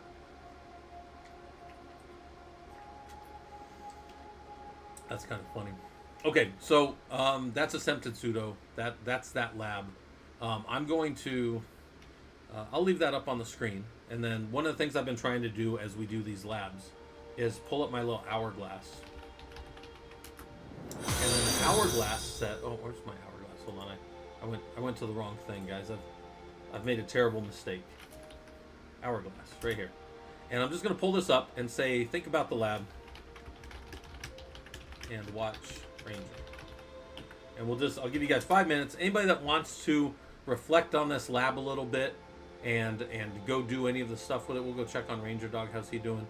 And take a little bit of a break, if you need to, and then we'll go from there. So I'm gonna sit here and enjoy my multiple fans on me, even though it's quite hot in Phoenix right now. I think it's gonna get up in the mid 80s today. It's not in the 90s anymore, but it's still pretty brutal. I'm gonna give you guys a few minutes, think about it. Go, in the military we said smoke them if you got them. Do whatever you want, and then I'll hop back on and we'll start doing the next lab. The next lab will be updating a golden image. So if you've never messed with a golden image or updated Linux servers before, we'll go hit that. Multiple fans, yeah. Multiple fans, only fans, in fact, Robodo. Yeah, multiple fans. And Pounce Penguin, thanks for the follow. Hopefully this stuff's useful to all you guys. We're, this is the group that I run, the group that I come on here and represent is our Professional Linux Users Group. We've been running that for almost 10 years now, and we've been running our Discord for almost 5 years. Anybody's welcome to hang out down there. We just talk shop, share memes, show pictures of our dogs like Ranger, or cats. People can have cats too if they want. So that's what we're going to do. All right, so you got 3 more minutes. Take a break, relax, walk around, and we'll go into our next lab here in a second. Q, you saw Jeff Geerling's latest video as Fanbox. That's funny. I wonder if Jeff Geerling... I remember his big thing about the CentOS. I wonder if he's going to say anything about HashiCorp getting bought.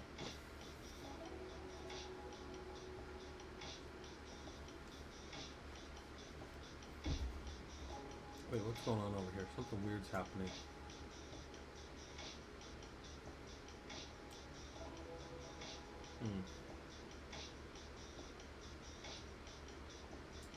Oh, I know he said some stuff about CentOS. I didn't know if he had said anything about HashiCorp. He has? I haven't. I don't keep up with a lot of the people, but if I was going to keep up with anybody, Geerling would probably be one of them. Because the guy's a tech. He's an engineer, and anything else he says comes from a space of engineering, as opposed to some people who are just managers who just, don't really do any tech, But Geerling is a tech guy, so he's like a guy after my own heart. Interesting. Yeah, I didn't know that. I didn't know he'd done that. All right, take a quick break. I'm going to walk around for a minute. Be right back. I'm going to go grab me some more water, too.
Grab more water bottles. And we're going to get going. Oh, there's our little message about what we do. I actually don't have any trigger for that. That thing just happens like every 30 minutes or so many messages, I think. So I don't have anything that like calls that. Here's all our commands. If anybody cares. I think that works. Yeah, there's all our commands. All right, think about the lab. Watch Ranger. Let's get back to this. So, did Ranger move? Looks like he moved. All right.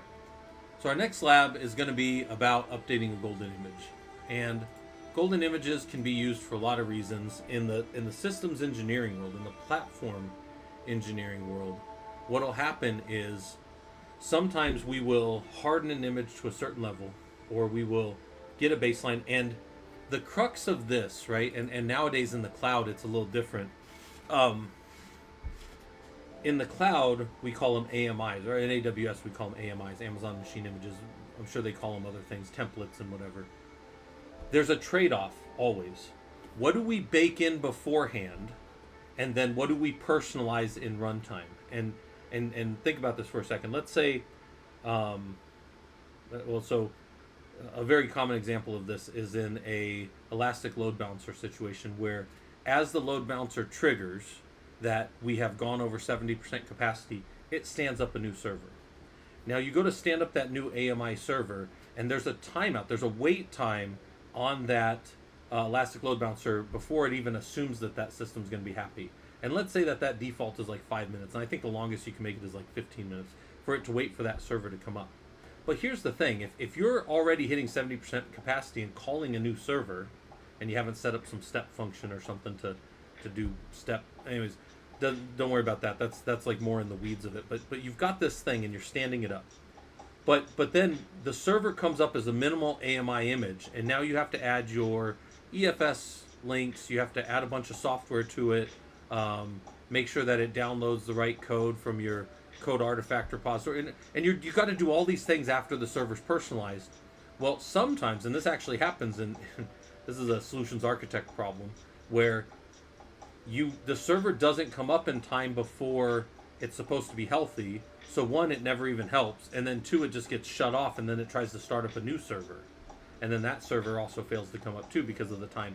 So what you do is you pre-bake that into the image, and there's pipelines for that. We use Packer, which is a HashiCorp tool.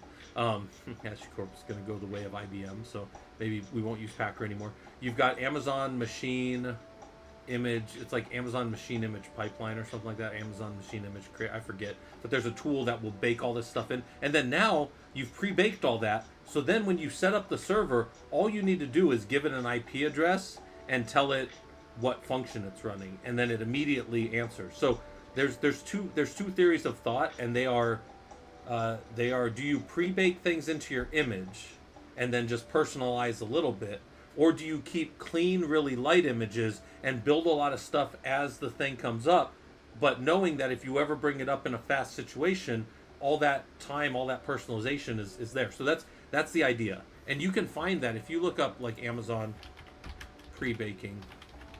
They have some talking pre-baking versus bootstrapping. That's how they define it. It's different in different organizations, but it's the idea of there's a trade-off between what you do. So that's no different in the Linux world. I will always take a base image, and then I will pop that base image up as a deployment inside of VRO, vRealize Orchestrator, in a ESX environment, so VMware environment. VRO can do whatever personalization on that box, push the keys over, give it an IP address, give it a name, do whatever. But then as it moves forward, whatever name that it's been given and whatever different areas it falls into, it's a dev or a test environment or a prod or a QA, whatever environment, and whatever application, database, web server, I have to do special things on the Linux side to get it to the minimum baseline before I hand it over to like what we would call like a middleware team for their stuff. And by the way, all their stuff can be automated too. But the point is, I want to have at least a minimum baseline, because one of the things that GRC always says, GRC is your governance, risk, and compliance team. They're a security function of your company. They will tell you you cannot introduce old vulnerabilities back into our environment as you deploy a new server. And you say, what if I bring the server up and I immediately patch it? And they're like, no. If it ever shows up in one of our scans as busted, you're getting a ticket. You know, you're violating an SLA within the organization. You go, all right, I don't really care about that crap, but my manager does, so then it makes me care, right? But my point in saying that is golden images. I've heard people say, you know, even on here, they're like, well, I don't really like golden images. I'm not worried about if your organization does it different. If your organization spends less time baking it, or if they always pull up the newest one and then go forward. But I can tell you, for me, in the high performance compute space, where we don't always patch things for security because we focus on stability, often I have to pull up an original ISO image of, like, I have to start like with rel 7.9 off the ISO, and then I have to build my whole server forward. That is a tremendous amount of bootstrapping and not pre-baking. So these are the kind of things that, yeah, IBM is not anything friendly. That's fair. That's fair, right? By the way, guys, Fisherman, Fisherman, did you see the lab was busting yesterday? Were you here yesterday for your lab? We were doing your large language model. Everything was working, but at about 12 to 15 seconds, it just kept failing, even on the normal communicate. Yeah, it was super weird. So check it out. I don't think you did anything with it. It was just it didn't work. Hey, the bread, thanks for the resubscription. I actually, you know, it's funny. I made a subscription goal yesterday. I've never done that before in all my time of streaming, and I was like, I'll put that up there. So I definitely appreciate you guys that have been following and subscribing and all that stuff. And if you guys don't follow Fisherman, you should, because here's what we have to do. We have to pressure him into streaming more. We've got to push on Fisherman to get him to do less fishing and more teaching systems world, because he's the one I was telling you guys. I have 5 of my 12, and they've moved them around, so I don't even know how many there are. But I have 5 of the AWS certs, and he's got 6 of them. So you guys should go follow him and listen to him talk about that kind of stuff. Yeah, peer pressure. Yeah. And in the words of Oscar Wilde, anybody know who Oscar Wilde is? Loved Oscar Wilde. Loved his stuff. He's probably the wittiest writer for, like, human interaction I've ever read. But my favorite thing about Oscar Wilde was he said, "I can resist anything but temptation." Oh, you just finished a half marathon. Nice. Too much to do and not enough time. Yeah, I get it, Fisherman. Well, you can jog and have one of those green screens behind you like that guy, and then and talk to us while you're jogging. That would be good. That'd be good, Fisherman. We'd take that.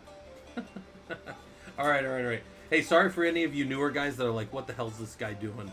Like, he's a madman. He is a madman. Don't worry. He's really a madman if you get him starting to... If Scott starts talking about himself in the third person, you know that Scott's losing it. And if we begin to speak in the royal fourth person, then we're really effed around here. So, all right. Does everybody know the difference between the third person and the royal fourth person? All right. I'm done. We're not going to get all crazy around here. You guys will that. So, Apollo Python, hopefully this stuff's useful to you. You guys will note I'm not strictly speaking a programming stream, but I do know quite a few programmers. So, we got a lot of that stuff going on. So, oh, look, we got a little one of those scam trains going. All right, let's get into this. We'll focus on this other stuff. We'll keep talking about stuff. Feel free to ask me questions, but I gotta get through these before the wife's coming home. I found out the wife's gonna be here by 1 today, so I gotta get into some of this. So, your server team has a golden image. It uses that to deploy new servers, right? So somebody pushes a button somewhere, some process picks up a server out of image or memory and dumps it as a virtual machine somewhere by some process. In my home lab, guys, we do that via Ansible and Zen server modules, right? Like Zen server guest modules. And we can look at that if we want. Maximize fun before the wife returns. Fisherman, I have been streaming so much. I told her the other day, I was like, I streamed 7.5 hours straight. And she was like, what? And I was like, well, there was no date night on Friday night, so I could do whatever I wanted. You know, normally we have date night on Fridays, and you guys will see me in here like I'm like this when the wife comes home. I'm like I'm like running around trying to get off of here before our date night starts, right? Like, because Friday night we go hang out, we do whatever.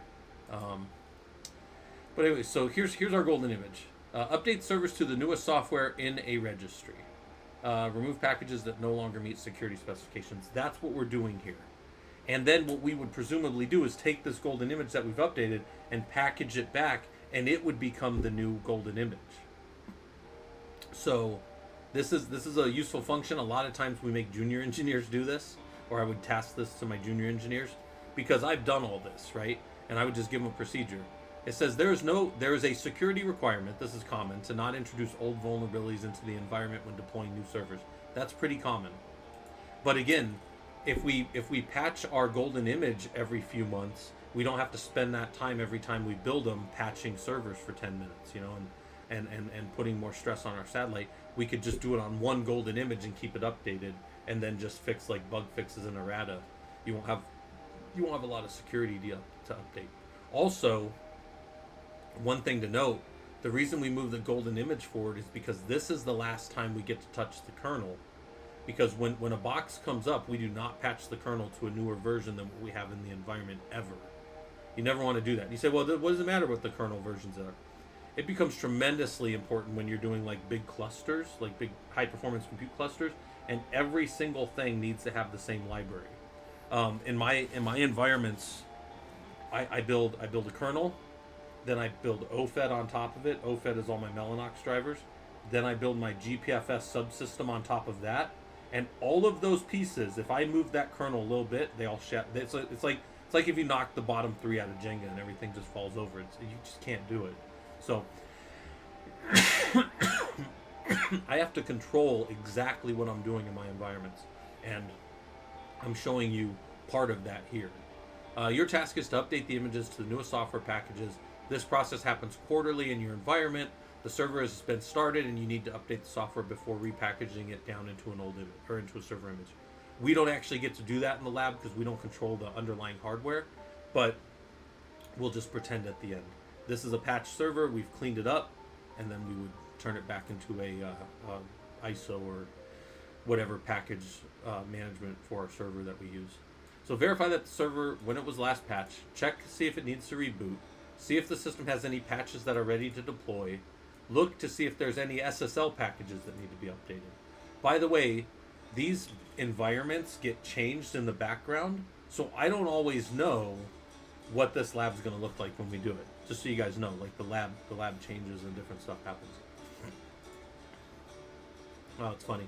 I get this little thing that's like this, and it's like I missed the scam train, and I'm like, it doesn't matter, right? Like it's not that big of a deal to me, guys. I think Twitch and maybe like the general streamer might care, but like I'm just this is me.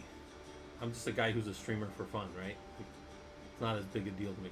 It's fun. Don't get me wrong. It's fun to that kind of stuff, but that's not the reason we do it around here, right? Anyways, all right. So that's funny. That's a newer one, in case you guys were wondering. So we'll go look, and this was our last patching. So if I do a date on this box, what's the date today? It's the 28th. When's the last time anything was patched on this box? Well, on the 11th. And these are the things that were done to this system. These are the things that were added. It looks like we went to a newer version of PHP, and then a new this server was new. And then if we go up here, what was the last stuff before that? When was the last time this server was patched up? Looks like it was that same day. Somebody just updated everything. It looks like that's just an update of everything. The Twitch layoffs continue until it gets a sub count up. Yeah, that's actually really funny. I had never put like a sub goal before, and then I don't know, it's weird. Like I watch a fair amount of Twitch. This is kind of like my background music during the day. I'll watch people do stuff, and I know comparison is the thief of joy, but I'll sometimes like look around and be like, that person has like, I don't know, let's say that person has like 1,000 followers and they have like 10 people on, but for some reason they have like 200 subs, and I'm like, how does this person have 200 subs? I've never had anywhere near 200 subs ever, guys. Never, not one. Not even never once, not ever. Grep start date? Yeah. That's actually really good. So we'll just grep start date out of there. There you go. That's the last time things have happened, and maybe then maybe we could do this. Watch. So we could grep -i IE, and then we could do start. So we'll look for start or command. And I'm doing an I, so now it doesn't matter. And then now this is what was actually given at the command line on each of those times. So we know that it was install, and then it was apt-get install. So somebody was installing things. Nobody was ever updating. People were actually installing real things here. So there's that. Yeah, and hopefully people that got the gift subs, hopefully they are useful to you. You don't have to watch any commercials. You just get to watch me sit here and fumble around at my computer the whole time. But yeah, so look at this. Look at all this information, this tasty data about what's happened on this system. And if you've never been on a Linux box before and you've never looked at some of this stuff, you have this. If you're on a Linux, on a Red Hat box, so this is Ubuntu, right? We use Ubuntu because that's what the lab has and they don't give me any other options. But if you do happen to be on a, like my home lab box, which is CentOS 7.9, you have Yum History.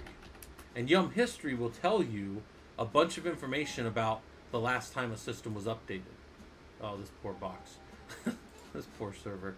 Somebody installed Calstate, you sons of bitch. And somebody installed SL. Does everybody know what SL is? If you ever type SL instead of LS, it'll do that across your whole screen. And it locks it up too, you can't get out of it. So, kind of funny. Alright. Let's go back over here. So we got this stuff. And I say, what are some of the dependencies that were installed when you installed needs restart package? So we're going to install a package down here. Oh, by the way, we can grep the date. Was it updated today is the question. Use this block of code to see if today's date shows up in the patch log. And it doesn't. LSS. That would be funny, Control Light. That would be a good little thing to get our buddies on. So let's go look at our system, and it's funny, half the time when we do this command in these labs it happens, and half the times it doesn't. But reboot required is not currently on this back-end version of this image in the lab. So that's really funny to me. This box doesn't think it needs to reboot. And if we cat that, there's nothing there. So there's nothing in these directories about needing to reboot. These systems are up to date as far as they think. So I say, let's install a command that will help us to determine when the system wants to reboot. And it's apt install -y needs restart. You don't need the -y unless you want to. And I think all engineers like trains in some way, or locomotives as they're called. So it installed a bunch of other things. Look at all these other things that got installed. And it says, what are some of the dependencies that were installed when you installed need restart? Well, there's triggers, there's libintel, there's this module scandeps Perl. It looks like a lot of Perl stuff, so apparently whatever need restart is doing has some Perl involved. Now if we go back up again and we run our search for today, we would see today right here. And today shows up because, well, we just patched something right now. We installed something and got these things. So now let's run the need restart, and the system doesn't think it needs to be restarted. Half the time when we do this lab, this system does think it needs to be restarted. So I think that's kind of funny. This lab changes depending on what the underlying system thinks it needs. So I think that's kind of fun. Let's do an apt update, but we're not actually going to accept anything. It just says, what apt update does is it goes out and it checks all of the repositories that are configured, and it downloads all the new metadata from those repositories. And then it tells us there's 171 packages out there that can be updated. So we go and we look, what's upgradable in this environment? All of these things. There's a whole bunch of them. And I say, no. I just need to know, because security's been breathing down my neck about getting a new version of security. Is there an SSL in the updatable packages right now? What happened? Yeah, so Fisherman, what was happening is we were doing the OLAMA. Yeah, we were doing the OLAMA, and we would do, why is the sky blue? And then it would be coming out. And after and we did a time on it, between 12 and 16 seconds, it would fail. And then what we did was, and it was weird because I thought that worked. And then we went forward and we did the curl, and the curl would also fail. And it was giving us a 500 error. So, yeah, it was weird. Yeah, and I thought that it was probably just the environment. I actually scrubbed everything out and reran it, and it didn't fix it. So, yeah, it was failing at about 12 to 16 seconds, depending on thing. Yeah, I think it's something they've probably updated, because I'm seeing different values even here than normal, so it's possible. I didn't see the CPU go high, and I never saw the memory crash. So, that was another thing I was checking, Fisherman. And some of you guys that were here last night saw me doing that. So, all right, and it was near the end of the night if you want to go look at the VOD. But yeah, so we see that we're going to update that. We're going to open up OpenSSL is going to get an update, and maybe that'll fix whatever our security thing is, right? So we hit check, and it says validation successful. Now you've checked the current state of the system. Now it's time to upgrade everything. So we're going to upgrade the system, see what packages were upgraded, and then we'll verify that our system needs restart and whatever. So we'll do a time app-y upgrade. Hey, thanks for the follow, Mimikats. Hopefully this is useful to you. We are updating the system, and we wrapped it in time just to know how long it took. Now, the funny thing about this lab, this golden image thing, is the same thing that we're doing with the golden image, we do in an Ansible lab later, where we patch all the servers up to a certain level. And then I think we reference in there, hey, you updated the golden image, but now it's time to update your actual servers. And this is the thing that I've been spending a lot of my career the last 10 years in, which is just kind of keeping Linux boxes going, keeping them updated, keeping our systems within compliance for our GRC teams and that kind of stuff. Working heavily with those teams to make sure that we have everything as required by the company and by our regulators, right? Which the regulators tend to be like PCI DSS. We want to take PCI, we want to take card payments. We need to be able to do that. Look at all this. That's all 171 of those things. There's a whole bunch of them. Updating. And then when I'm done, I can hit this and see all the packages if I need to. So I can see everything that happened because it's all being logged.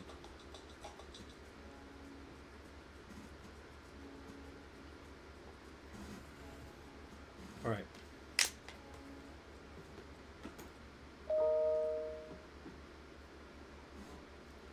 All right. Now, I'm going to just say keep the local version. I don't care. I don't like when it gives us interactive stuff like that. It shouldn't ever give you that if you're not at a terminal like this, but you want to be able to automate these things, so you don't want to kind of see that crap.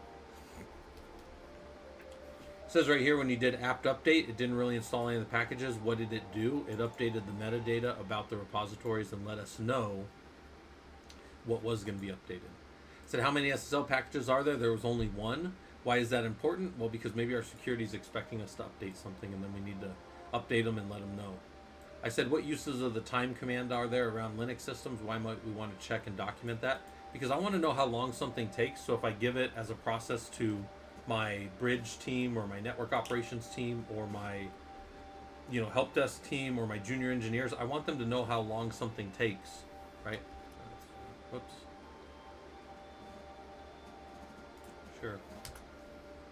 Sure. I hate that stuff. All right. So now it says nothing there, and it took 2 minutes and 43 seconds. Of that, 1 minute and 10 seconds were user calls against the kernel, user space calls, and then system space calls were minute 21. So of that 2 minutes and 43 seconds, only a minute and a half was actually being used by the system. Cyberjohn, we are working on, I'm going through a book and doing labs. So if anybody wants to do the labs, actually it's funny, my labs aren't pinned anymore. Here's our labs, and labs are free. You guys can hang out in there all you want, do that kind of stuff. Let's go check on Ranger Dog. There's Ranger down there in the unimpressed category, and here's actual Ranger right there. That's Ranger in real time. So if anybody's wondering what it looks like for Ranger Cam, there it is right there. So, and then I don't know what just happened there. So there you go. There's Ranger.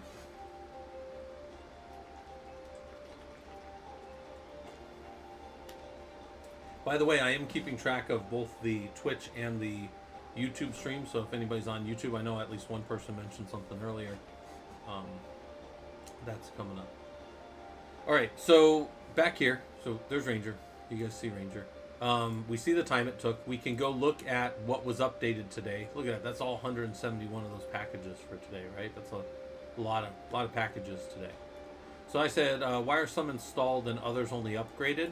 Well, one of the things that you need to know is you never upgrade a kernel. You always install a kernel, and then you get it to come, you restart it, and it comes up with the new kernel installed, right? Now let's run that needs restart command again. And if we say needs restart -K, it's telling us that we do need it for the kernel. And, oh geez. And if we do needs restart -L, it does say that we have services that need to restart in our environment. So that's important to know. Then if we go right here, we can do a uname -R. Here's our current kernel, 540.131. If we look at our boot, in a boot, we see right there that 540.177, that's a newer kernel than what we got. And then if we go look in the actual boot grub config, this system wants to boot to a new kernel. In fact, the only one down here for the old kernel is probably some recovery. So here's a recovery server, and probably like an old one. But yeah, the newer kernel, when we go reboot, is going to go to 540.177. It is not going to stay on the current kernel, which is 540.131. 540.131, right? My CC cannot. Anyways, all right. We're good there. So then we do that. So you think you need to think about why the grub configure menu has a new version and the old current version of the kernel in there. Well, it's because we can boot to the old one if the new one crashes. You never know in a Linux system. You can do all the testing you want. You never know if a Linux new kernel is going to come up until you jump to that kernel. That's one of the weird things about Linux. I mean, we do all the due diligence. It can all come up. These things can simply crash going to the new kernel. We see it all the time. So then you just need to understand that you can fall back to the old kernel. The old kernel, we didn't upgrade it. We installed a new kernel, and the old kernel is still there to go back to. Okay. And then I say, okay, we've chosen as a team, like we've chosen that we need to remove all containerd software to prevent our developers from launching random containers everywhere in our environment. It's a very common thing. We've also to remove bzip because it's an obsolete package that gzip completely supersedes. So somewhere we decided that systemctl status container d should not be running anymore. ss-ntulp grep-i for container. There's containerd running, listening only on my local port. That's my local system 127.0.0.1 on 39645. And then I'm going to stop that and bzip and make sure it's not there. Yep, just upgraded to a new kernel 6.6. Oh wow, that's a newer kernel for sure. Nick fails to boot and panics my kernel. So now you either need to go forward or you need to go back, but you can't stay where you're at, the bread. So that's one of the reasons we always keep an old kernel, is in case we can't go forward, then we fall back. And guys, that's a nightmare. I would always test that, because that's a nightmare to do on like 1,000 nodes in the night and then have to go fail them all back in the command line. That would take your whole team of maybe 6 or 8 people literally all night to recover. And you wouldn't even get the patching you needed to done. You would just be recovering to get your systems back running, and that would be an absolute nightmare. All right. So we run this and we see those things there. We're going to see that they're there. Dpackage L for bzip, and then I say which bzip, and then we're just going to remove them. Super easy to remove things for the most part. And then we'll just go make sure that they're not running anymore. Once we remove everything, make sure it's not running, make sure those packages aren't there, and then we're good. Then we would take this image, we would push it back down into whatever template system we use. In XCPNG, we just build them as templates. So I have like these little dungeon templates and Ubuntu hardened image. And then I have a UUID for these, and I use that UUID when I need to deploy them, when I deploy them from Ansible. So cd to root Ansible.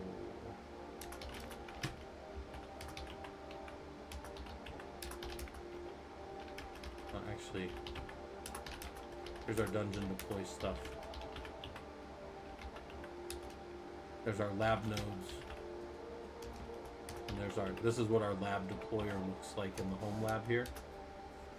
In our case, I made up a scenario, but the reason I disabled containers was because I didn't want my devs to be able to just deploy containers all over the place.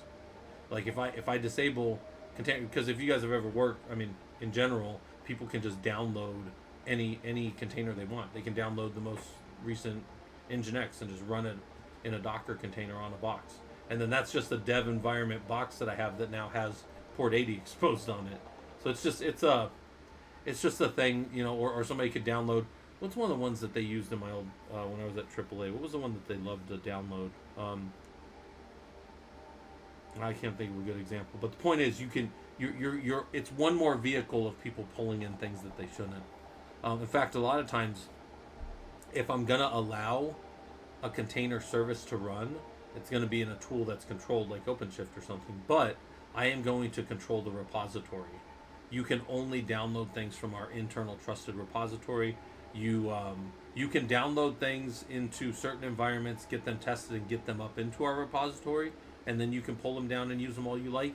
But you can't just go out to the internet like it's the wild west and you're just shooting your guns in the air and shit. Like, we don't. That's not the way. And I'm not saying everybody does that. I'm just saying that is a problem for dev teams.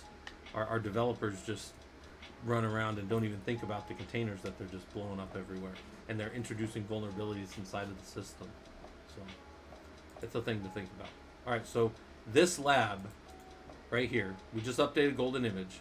If you were doing our labs and you jumped over to Ansible, we're not going to jump over to Ansible right now, but there's a lab here called Cleanup Packages for Security Purposes, and it is then doing that golden image stuff in Ansible against all your servers. So that's this lab right here. I think this lab even references that lab. It said, watch here, it says right here. Let's see.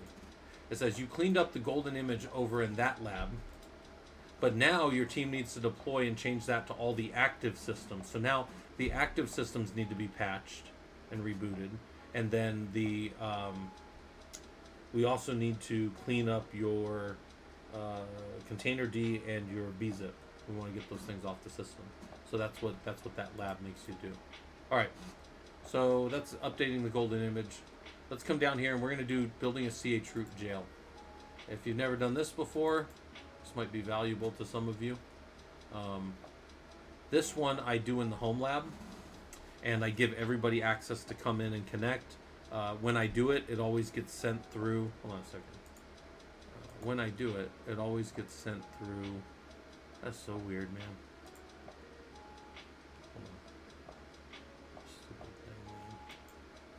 Hold on. When I do it, it always gets sent through our Discord, so you guys can see what's there. But we're going to do just the process of building a chroot jail. So if you've never done this before, this can be valuable. You can do all kinds of things inside of a jail. You can jail your users, you can jail processes. We're going to do a very simple thing with this, and I will give you guys here. I'm going to give you, let's say 5 minutes to think about this. Hourglass. Here's our hourglass. Get ready for the lab. Because I know I talk a lot, so I'll give you guys a little bit of time to get ready for the lab and look at it, and then also check out Ranger Dog. So there's Fisherman telling you guys about the Discord. You guys are welcome to hang out down there, talk shop.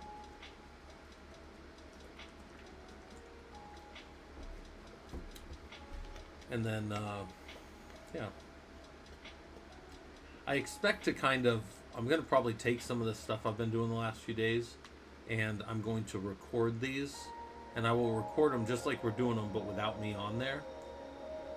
And then on some of my streams, I will just replay these while I do other stuff. So like while I work on my college stuff, I'll replay these for you guys. And then what you'll be able to do if you want is still ask me questions. I'll still be sitting here working on stuff, but then I won't have to, oops, I didn't mean to do that. I won't have to talk through the same things over and over again, if that makes sense. I'll be able to just have them codified down into a working session, and then you guys can do it, and then you can also ask me questions. I'll be sitting here. I'll be doing that. Yeah, Robodom, did you see, like 2 days ago I did that? I ran the networking one again, and then I just kind of hung out and I was eating and stuff. So it was pretty chill, because then I was just hanging out here. I was here, like I was physically sitting here, right? But anybody that needed to talk to me could talk to me, and I could type, but I wasn't on stream. I wasn't talking. You saw me like John Hammond. What is his name? John? Isn't that his name? John Hammond? The guy from Jurassic Park, right? Where he's talking to himself. I just kind of let it run. All right.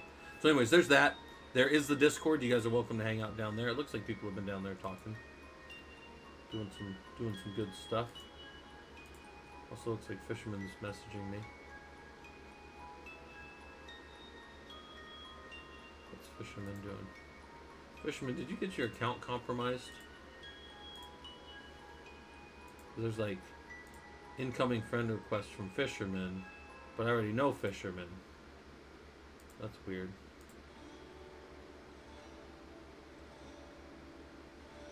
Fisherman, you might want to check your stuff. Unless you meant to send me Perplexity stuff. I don't know if you've been compromised over here. Oh, you did send me that. Okay. I'm looking at this other window, so I couldn't see that. But okay, all right. And then yeah, if you guys don't know, his bot will introduce itself to you when you get into the server. So okay, Fisherman, you did send me that. I'll check it out. Oh, you were trying to add somebody else into a group chat. I see. You guys want to know something that's really funny? I think that's funny to me. When we first started doing this, when we first started doing like Discord, we would all just jump in a group chat and talk to each other as a phone call. We didn't have voice channels down in the server, so that's kind of funny. And then the other thing was, when I first started Twitch, it was because I had two friends in Colorado that wanted to do our professional Linux users group with us. So if you ever look at my Twitch streaming, I have like 2 Twitch streams in 2019, and then I started in 2021, like actually streaming. But the 2 in 2019 were me presenting on Twitch so that my friends that were up in Colorado could connect. It had nothing to do with like, I didn't know anybody else was going to be on. I didn't care. Nobody was there anyways. It was just us. But it was just really funny that I was like using this platform in a way I had no idea how to use it. I was just presenting it so that my friends could connect in. And I thought that was kind of funny. And then it was funny, my son and one of my, Jason Hester, who's on here sometimes, his son, they jumped in and they kept asking us questions like they cared about Linux. And I was like, oh yeah, people are asking questions. People are interested. And then I heard them giggling in the other room and I looked and they were in there like asking us questions about Linux and they didn't give a shit. They're like, you guys... They were like 7 and 8 at the time, and we're like, you guys are assholes. We didn't tell them that, but we thought it. This weird guy, Robodom, showed up and crashed. Yeah, Robodom's been around. Robodom's been around pretty early on. Robodom's been around hanging out. All right, let's build a chroot jail. If you guys have never done this, this is what it takes. This is what it means. Your team is planning on building a bastion system. You've read that the first part of properly bastioning systems is to jail or lock the users down. You have decided to build a jail and test functionality. So we're going to build a jail at var chroot. We're going to keep it super simple. I think my account was started in 2014. I had no idea what I was doing back then. Yeah. I didn't, you know what? I didn't like really play. No, it says you were May 24th of 2013, in fact, Tony. So you were May 24th of 2013. I don't know, I don't know when. Oh shit! Now I can't get rid of you. Sorry, Tawny. You're my whole chat screen now. I can't. What the hell? Motherfuckers. I hate the UI sometimes of There we go. Finally went away. Yeah. God, yeah. Because I don't really. I mean, I never really did much with Twitch. Like, and then it's funny. Before I started streaming. But probably in like 2020, probably during COVID, there were a couple things I did during COVID. One, I always worked from home because I worked for NOAA, and actually I would go in their data center sometimes, but I would simply be sitting here, and there were 2 things I did. One, I watched all of Naruto and Naruto Shippuden, which is like 800 episodes of that show, and that was wild. I tell people you should get a little badge for being able to complete Naruto Shippuden. And then I saw Boruto was at like 270 episodes at the time. I was like, I'm not watching anymore. I'm never watching that. I'm not watching any more of that. Too much. And then the other one was I started watching streaming, and I really like Dead by Daylight, man. Like I have something I like watching people get hung up on meat hooks. I don't know. I think that comes from my time in the infantry or something. I'm not sure, but there's definitely something wrong with me. But I love watching Dead by Daylight. It's just, I don't know. Like, I've never played a single second of that game. Not even a single second of it. But I love watching it. So, all right, let's get back to doing technical stuff. Let's do Building a chroot jail. You've decided to build a chroot jail. You're going to do it at var chroot. Here's the commands over here. Create a chroot jail and verify that the user only has the environment that you give them. We're going to lock this user down so they think that var chroot is the root of the system they're on. That's what jailing a user is. They will see var chroot and they will be like that little kid going, "Please, sir, could I have some more?" They're only going to have what we give them, right? That's all we're going to give them. So add basic framework to the jail so that you can populate it with functionality. Give the user. If we're going to jail think about this. If we were going to jail a human, right? We want to get into the business of jailing. We don't, but we're jailing a user in Linux. But let's think about it as a human. We'd have to give them some sunlight, I think, maybe not. We'd have to give them some water, some food, and probably somewhere to put their waste. That would be the minimum. You don't have to give them anything soft to lay on. You don't, strictly speaking, have to even give them clothes, although you're probably going to lose them pretty quick if you don't let them stay warm. But my point is, like, you don't have to do all that much, but there are the basics. It's the same way when we jail a user. If we don't give him a bash shell, he just doesn't get anything. He just dies in place with nothing. So we've got to do some things. Been interested in esports since those days. Yeah. Well, I used to play Unreal 2003 and Unreal 2005. Unreal Tournament, in fact, back then. And that's the last time I got into anything esports related. But basic framework. Okay, so let's do this lab real quick. Let's make a directory var chroot. So var chroot is our directory. And in there, we're going to make some basic things that are needed. We're going to give a bin, because remember, when we jail ourselves as a user, we're going to use ourselves as we're going to put ourselves in the jail. We're going to put on the little jumpsuit and jump down in the jail and become that user, or pretend like that. And if we see var chroot, we see this slash right here as though it is our root. Everything in there needs to be given to us, even though it's going to be kind of like a Fallout shelter where it's like a fake, not really everything, but it'll be bin, lib64, dev, etc, home, user bin, lib64. These are the things that we're going to give the user. These basic little pieces, they're almost like rooms that they can go into so that they can find, shell scripts, commands, whatever they need, right? So let's make all those. We did it. Now if we look, we see all of those are there, right? Then I say, what directories do you see? Is this anything about these directories that make sense to you to give the user? Well, we could compare those to our root. Our root is the true root of the system, unless we've been jailed. Jailception, right? It's like when Rick and Morty, when Grandpa Rick doesn't know if he's still in the simulation or not. Here's all the ones that are actually in the system. And there's the shadow copy, if you want to think of it like that. Although it's not a real shadow copy because we didn't copy anything. But that is the jail. The jail has a little window. Do you ever see when they introduce Edmond Dantes to the Chateau d'If, and the guy, the jailer is throwing him in there, and he goes, "It's got a window up there," and you're like, "You son of a fucking... You're throwing me in a jail for 17 years of just looking at rock and stone, and you're going to tell me that it's got a window?" And he sees like a little bird every now and then. By the way, if you haven't ever watched The Count of Monte Cristo or read the book, absolutely fantastic. You should take your time to do that.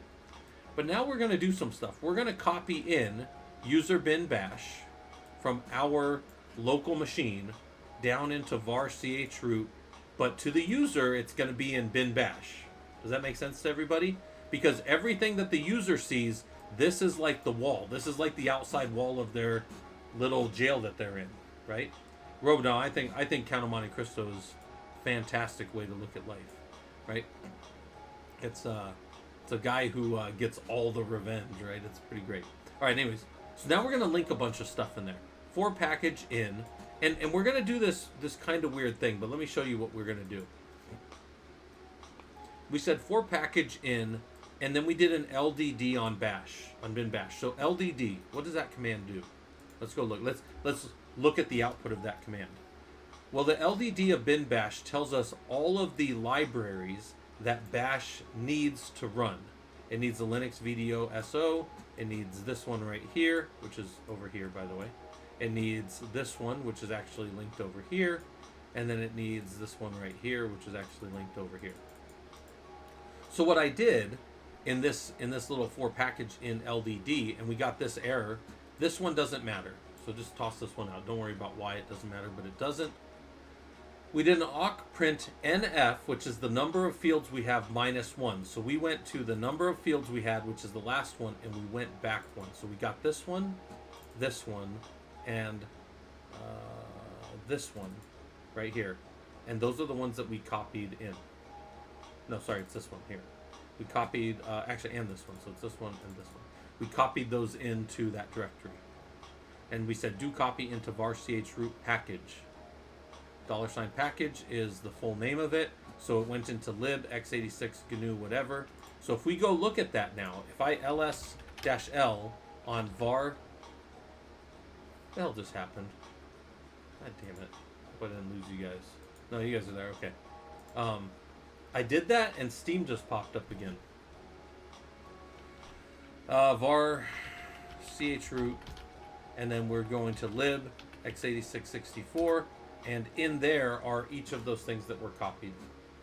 Each of those things got copied over. Alright? So it says you can ignore the error about statting the one file. It won't affect the rest of the lab. Doesn't matter. Now, we've set up a basic jail. Now we can go test that jail. We've given ourselves a bathroom, some running water, like all the kind of things that we need. I'm going to clear the screen, and I'm going to echo $$. Does anybody know what that shows me right there?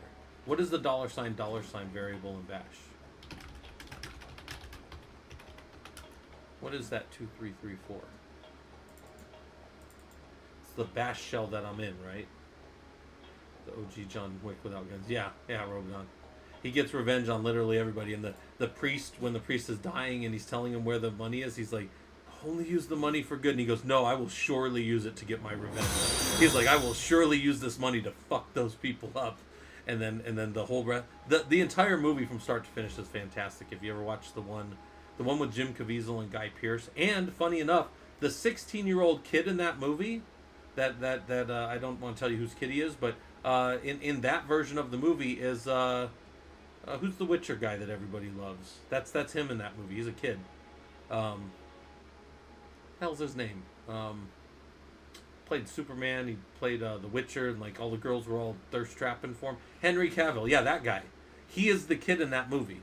So if you want to go watch, an absolute fantastic movie is The Count of Monte Cristo. Fantastic book. Edmond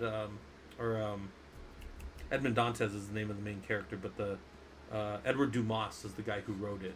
Edward Dumas, he wrote. But anyways, he gets stuck in the Chateau d'If for 17 years, and he finally gets out and just has this like whirlwind of revenge against everybody that ever wronged him, and you're just sitting there going like, fucking get them, they all deserve it. And it's a love story, and it's great, and it's a good thing all around. All right, now we're gonna chroot ourselves. We're gonna put our little jumpsuit on and go into the jail. And when we do that, immediately, because we don't have a lot of permissions, we don't have much things, but we can very quickly see that we are in a different bash process than the one we were just in. And then now it says you're different, you're in a jailed environment now. Try any commands you know. ls-l, don't have it. We didn't give ourselves ls. Uptime, we didn't give ourselves an uptime. Ping, we didn't give ourselves a ping. Oh, I didn't even give myself a backspace apparently. I didn't give myself a ping either. The only thing I can do is exit. And then now I'm back at that old prompt again, and I can ping -C1 Google again. I'm just doing that so it only does one. But I'm out of the jail. So I jump down into the jail with the command chroot. So I can jail myself in any environment I want in Linux. That's what a chroot is. I'm changing my root to that. But look, I didn't give myself enough in there. So I say spend some time getting familiar with chroot. So this is in the lab, but if anybody wants it, there you go. There it is over on the YouTube side as well. Spend a little time learning about that, and then exit your jail, ping, make sure that everything's working right. And I said, what's the purpose of jailing users? Why do we jail users, and what's the purpose of it, right? And you can talk about it a little bit. Look at it here. I use it for Bastion systems. I have a Bastion system in my home lab that I set up. I can turn it on if you guys want to see it run. And then if anybody wants to connect to it, you can connect in and get into my actual home lab. Here, I'll pull it. I'll run it. Let's get my Ansible AWX up. we'll start this up so you guys can see. If anybody's hanging out here and you're like, does this guy actually know what he's doing? Well, I assure you half the time I don't. But the rest of the time, sometimes things work. So if you go into our Discord, you want to get to our sandbox channel. You want to go down to our sandbox channel and just kind of hang out at the bottom of that. If you would, if you want to see this run, just jump down to the bottom of our sandbox channel. And again, motherfucker, man, I cannot stand when things just are like, hey, I want to be 3 times bigger than what I was on the other window, and you're like, you're the same damn window. All right, anyways, screw it. So here's our sandbox, right? All right, Ansible or admin. I don't know what my password is for this. We'll figure it out. With my admins and stuff, but let's get in here. Come on. Okay. We're going to stand up a jail. By the way, everything that's happening in the jail is up on my GitHub, so you can go look through it. We could review it if you guys wanted to. But let's go in here, and we'll go to one of my templates. This thing takes a little while. We don't really do much with AWX server. But this is an Ansible automation environment called Ansible AWX. AWX has been deprecated. Red Hat doesn't support it anymore. They now call it, well, they've called it Tower on their side forever, but they call it the Ansible Automation Platform now. I use a very old version of it, but it works. So this is always the danger, right? There's always the danger of posting anything on here. All right, and here's our Bastion deploy test. So we're going to run it, and when we run it, we're going to get some questions, and the questions are going to come in the form of a survey. And do we want to deploy or remove our template? We'll go ahead and call it Streamer1. That's going to be your username. And your password is going to be Linux is so great. 1, 2, right? And then do I want to report out to the sandbox as we're done? And we'll say yes. And it gives us all the information. Linux is so great. And that's going to, by the way, I don't mind showing that to you guys because that's about to print to our sandbox here. What's in memes jokes?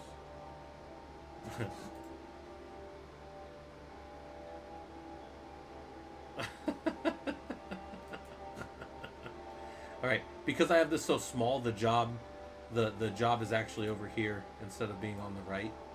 But now the job should run on the right, and then it'll pop over here on the left. So we'll go back to sandbox. And as this job runs, here's what it's doing. It's going to go and it's going to grab a bunch of things. And well, we'll let it run for a second. We'll let it run.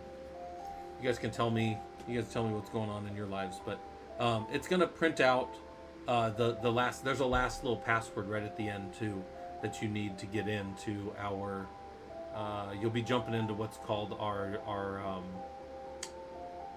what the hell's the name of that environment? The dungeons. Actually, if we're going in the dungeons, let me pull this up because I do have monitoring for the dungeons. Here's our dungeon status. So we'll see users connect to the dungeons. And what is our app? What is that? It's I think it's a dungeon. No. Secure? Ah, there we go. So we'll see. No, hold on. That's not right. That's not right. Mother effer. Tiny brain, guys.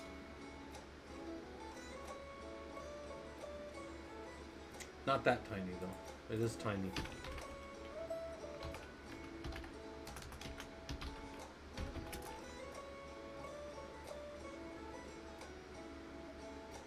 Got our cat jam going.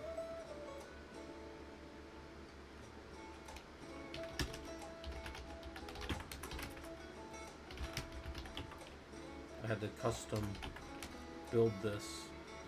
So it's called, it is Dungeon. Heck. Again, tiny brain, but not that tiny. There we go. All right, now here's all the things being written to the dungeon. So we'll see if anybody jumps in any of the dungeons here in a second. That's what the hell's going on here?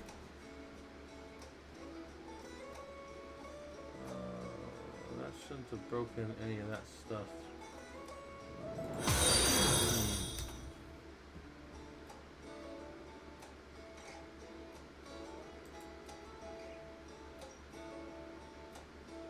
Alright, that's good. So look at our jobs. That job should be running.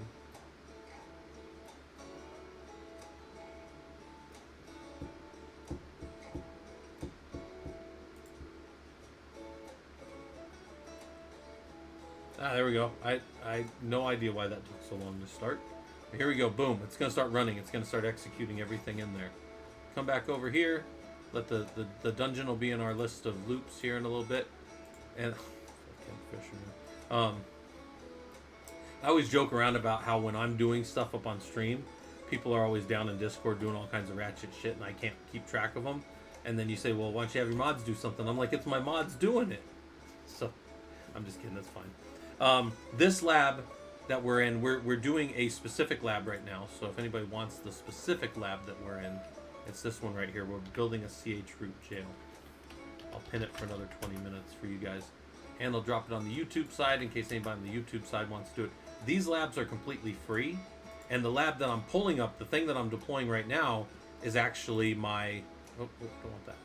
The thing that I'm pulling up right now that's about to deploy out here to the screen is for anybody to use. That's my home lab. You can jump in. You'll be treated to the jailing process of going into as an inmate and getting dropped in one of our back-end systems. So you can do that stuff if you want. I haven't had that up in months, I think. But it's deploying over here on the right. You can see Ansible doing all the same things that we just did in this lab, jailing things. We're copying stuff over.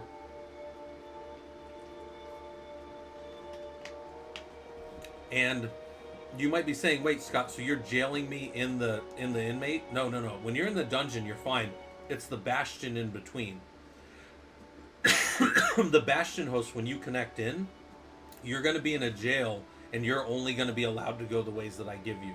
And if you don't do one of those ways, if you don't go somewhere, I kick you out. So we'll look at that here in a second. Yeah, join the community, right to jail.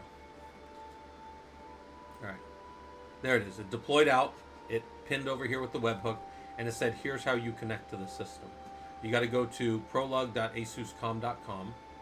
So if I pull up my thing, and I'm going to go to my remote home, and for some reason, I think I actually have locked myself out from my home system, which is kind of funny. Yeah, I have locked myself out. I don't know how I got my system locked, but we're not going to worry about that. I'm going to hit Control A, Control C, and I'm in a brand new P01 Jump 01 environment, and all their effort. And we are going to SSH as streamer 1 at prolog.asuscom.com. That is a dynamic DNS that I use to connect into my home. And streamer 1 at prolog.asuscom.com. Back to host prolog.asuscom.com. Well, you know what? I can't do that, but I'm gonna use. I'll just connect to my own internal one. I'm not locked on that. You guys can use that address, and the streamer 1 password is right there. It says Linux is so. That's capital S0 great 1 and that. And now I got dropped into I'm in a jail right here, and I can go to the dungeons and say I did 2. And now I need to know in the inmate's password, which is Linux rocks 11. And then now I'm over here in the what?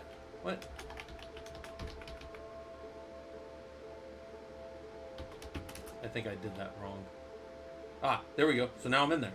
So now I'm in this node, and if I move this out of the way, because you guys saw that work, and I go to my little dungeon jail here, and I say echo Scott is so great, and I come back over here, I should see. No, right, I didn't break anything. I likely have broken something. The hell?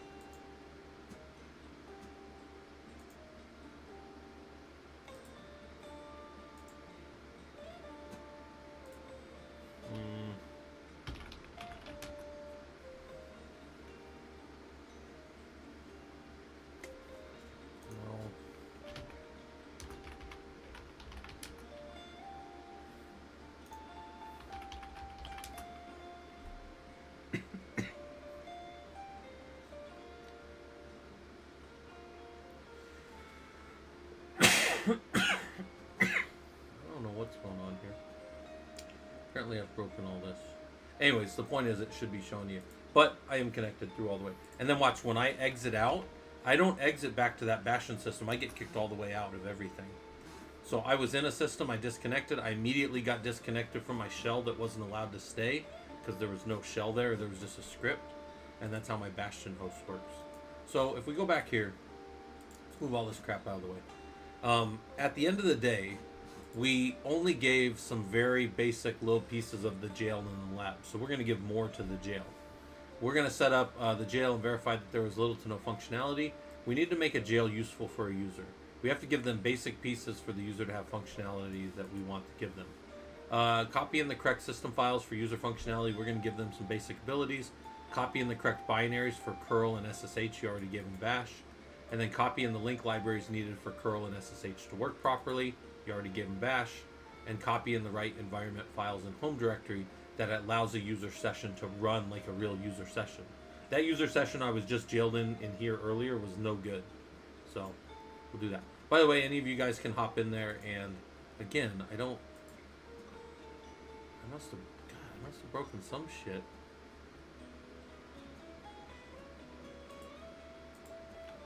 Why is that not? Hold on. Dungeon.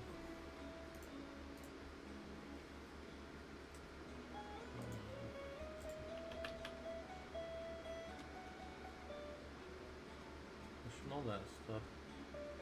Log dungeon.log.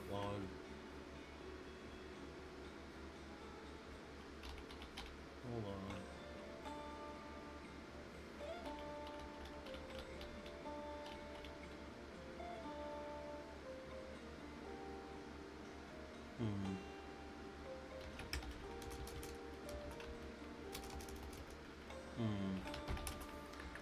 Red Node 01 is one of the ones that should have that going. Ah! There we go. So now they're coming through, but I don't know why that just started like that. So now you're seeing commands that I'm doing. I'm going to try to connect in again. Oh, I don't want to do all the password shit again. Alright. Well, anyways, the point is, if anybody logs in there, we'll see them now. Again, I don't know why that took so long, though. That was super weird. Alright, we'll come over here. We're going to copy in some more files that we need. The files in this... What the hell? The files in this case are passwd, group, nsswitch.conf, and hosts. And we're going to copy those files into var chroot etc host. So if I ls-l on var chroot etc, now there's these files that are needed. But again, because chroot, var chroot is the root of the file system, that user can't ever go up and see the real etc host. They can only see the ones that I gave them, which is kind of like a shadow of the real world, right? It's like a shadow of the real system. And then I'm going to do the same thing, where I'm going to copy in the binaries for bash, curl, and SSH, and those will be in there. We already gave them bash, but that's fine. And then we'll look at the link libraries for bash like we did earlier, and these are the things we would have to give them. But since we already copied them in, let's do that for SSH now, and then let's do that for curl. And you'll get that weird little error. It's not a big deal. It's just a file that's not needed. If you do all these things like I said, the next things you need to do is give them a dev null. They need to have a place to throw trash. They need to have a place to establish a terminal. They need to have a place to generate zeros and random and urandom. Those are required for any cryptographical functions. So like SSH connections require random and urandom to be able to work properly. So you've got to set all these libraries, and then we're going to copy in this NSS stuff just so that we have one last little thing that won't give us a problem, right? So we've made all these things. If we do an ls-l, that was pretty weird. Pretty weird. Just crashed on my Chrome. Wonderful. All my Chrome literally just crashed on me. Everything.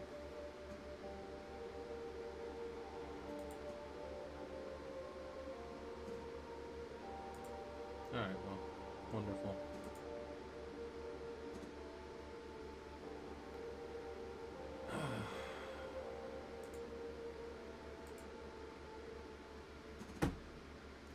Everything crashed, Robodom. Literally all of my Chrome across my whole screen, all my screens just crashed. Yeah, that was not good. And I'm pretty sure that means that it kicked off my YouTube, because in YouTube, if you're not on a connection while you're streaming, it kicks it off. Kind of annoying. All right, well, screw it. Point is, we did all these things. What's the awk NF -1? It does one less than the last one, so that's kind of a nice thing. When you were jailed, why were you able to ping Google but not Yahoo? What was the difference? Because Google was added in the Etsy host file and Yahoo was not. Okay? I said, when you SSH out of jail over to the other user, were you still jailed? And the answer is no. Once you're in a jail, if I give you the ability to SSH to a different box and you go in as a normal user, you are no longer jailed over there. You are still jailed on the original user, though. So when you jump back, you're jailed, and then you exit out again and you're good.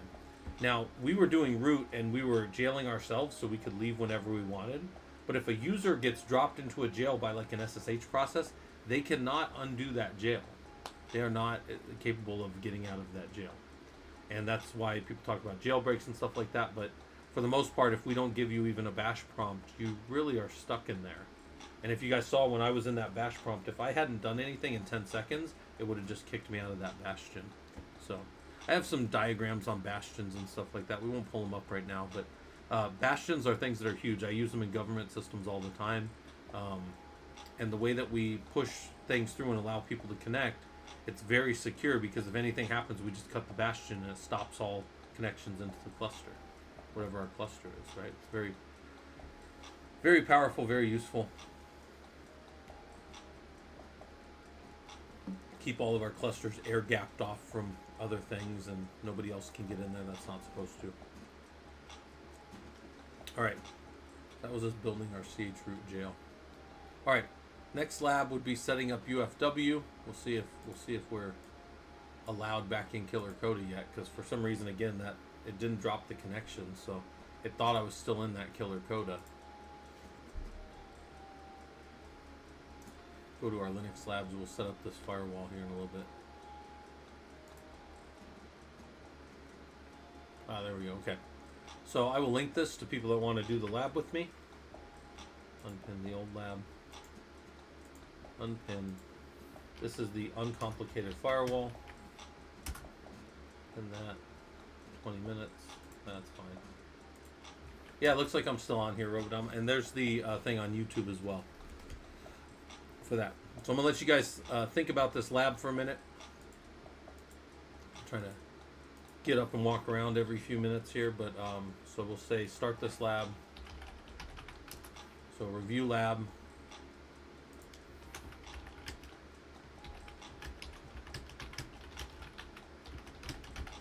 The lab is pinned, so you can use the lab that's pinned, and then also some of you still on commercial break.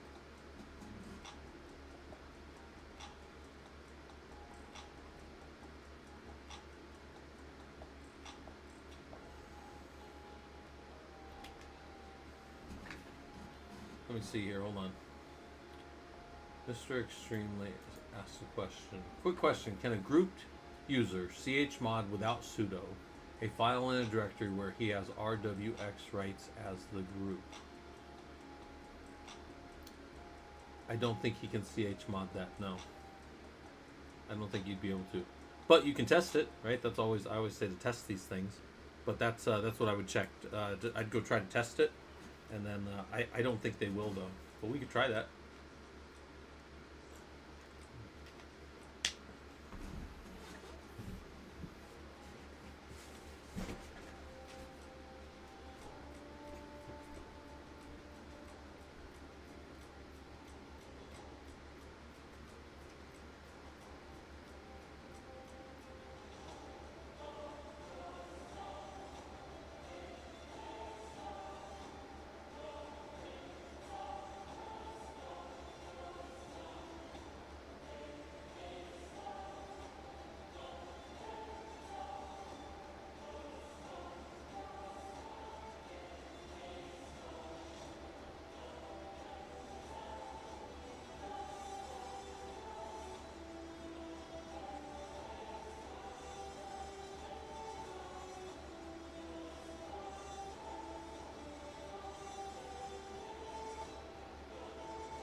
Alright. I'm back. I'm drinking more water. Give me 1 second here. And we're going. We'll work on some labs. This is what we do, guys. We get better. We understand what our tools are, and we understand the implications of things, right? Because of the implications.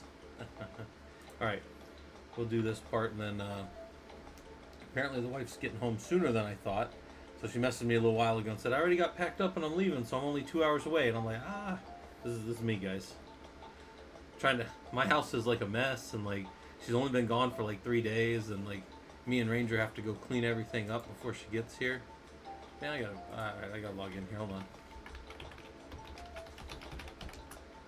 There's Ranger Cam. I'm gonna blame Ranger on crashing my stuff. Let's refresh this though, so we can get the Nagios stuff up. Get this going real quick. Alright, there's our Nagios, there's our other stuff. Alright, we'll get in here ready for the lab. Get that stuff off, get me back, and then clean as a whistle. Yeah. Actually, so I was telling the wife the other day, because we got a king-size bed that's like one of those mint. If you guys ever use Tough to Needle, the mint ones, they're pretty nice. Anyways, I told her like I had pulled the sheets up, like pulled the blankets and the sheets up, and I was all wrapped up like a burrito. She hates that. She likes when the sheets are like tucked down. But I'm like, hey, when you're gone, I do whatever I want in here. She's like, can't do whatever you want in there. And I'm like, yes, well, okay, I can't. But I can at least do that with the blankets while she's gone. So it's kind of funny. All right. So anyways, let's go do this. Here's the stuff over here on the right.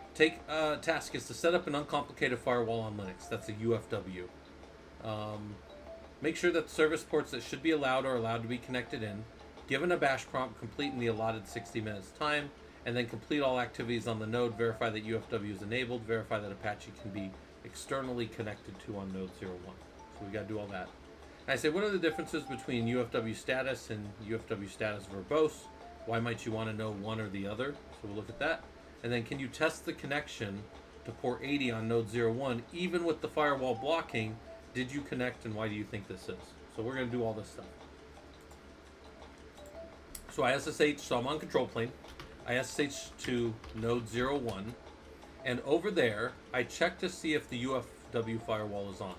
The status is inactive, but the actual uncomplicated firewall is running as a service inside of the system. Now, a couple other things that you might want to know that aren't really part of this lab, but if you're doing the lab with me, you can always do a system CTL. In any case, in any context of a systemd daemon, you can always say systemctl cat UFW for whatever the service is, and it'll tell you what service file it's using. And this is important because sometimes you're sitting there thinking like, where the hell did that service file come from? And now we can go read the exact service file that's in that location. So that's a really useful little command to see what's going on. When this is started, this is how it started. So if this was busted and I could not get the service to start, but I needed to go hand and do some of this stuff. It doesn't control byte because I leave it unlocked. So it's funny you say that. This one stays unlocked. I don't have it locked like the other one. You know what? I'll go fix that after. But if you guys haven't been seeing, my VS Code has been crashing. Watch this. Every time I shrink my VS Code down. Let's see. No, it's only when I have a freaking thing open. Super annoying, man. Hold on. It's been crashing over and over again. Nix OS is fine. We stood it up in the lab the other day. I haven't gotten to play with it yet. I do have Nix OS on one of these boxes though. Where's he at? He's up here. Here's Nix OS. I stood up the other day just to see what it was like. We downloaded it. It was literally just the other day we downloaded Nix OS, and then I think I put it on here. What was the password?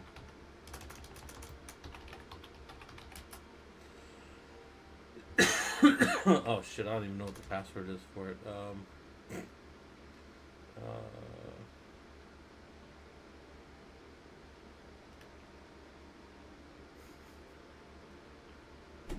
And I have no fucking idea what I made this password. Hold on. If it's not this, which is my normal lab password for like lab stuff, I literally have no idea what I would have called this.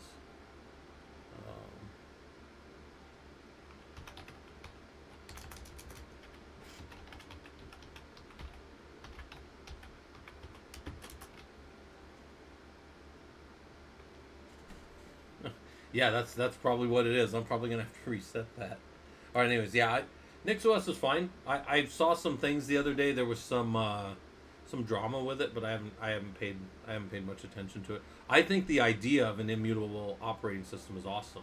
I mean, I think that's who wouldn't like that kind of thing from like my perspective, from like my system level perspective, where I'm always telling you guys about all the control I want on my systems. I Who wouldn't want that? But yeah, I think NixOS is great. I've never run it professionally. I don't know anybody running it professionally. Maybe some of you guys are, and are using it, but I don't think there's probably any shops that have more than like 100 nodes running it, and I'd be interested though. Like I'm not trying to talk trash about it. I just haven't seen it used.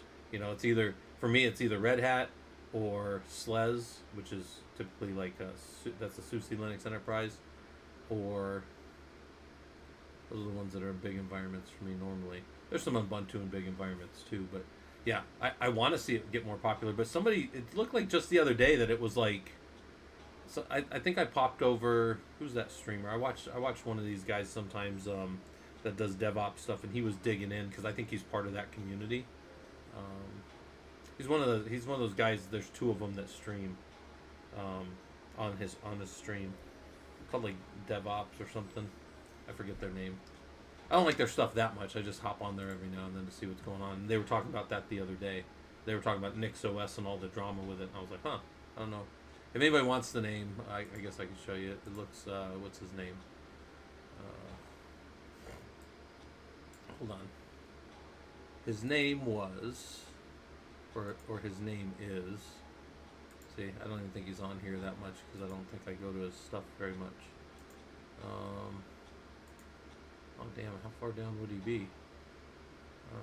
These guys, the Alt F4 stream. They were talking about this just the other day, yesterday or the day before. Alt F4, and again, I don't watch them that much because like, well, I'm not gonna say, but yeah, I don't watch everybody's stuff all the time. Yeah, it was him. He was talking about NixOS. Yeah. All right, so UFW status, it's on. We said that, and then we're gonna check it, and yep, it's on. And we'll allow OpenSSH, and then we'll go check. Oh wait, hold on. We gotta enable it, and then we'll check it, and we'll see that it's enabled. Oh, why does it say aborted? And then we'll add it, and then that. Why does it say it's aborted? Yeah, there we go. Yes. Motherfucker. All right.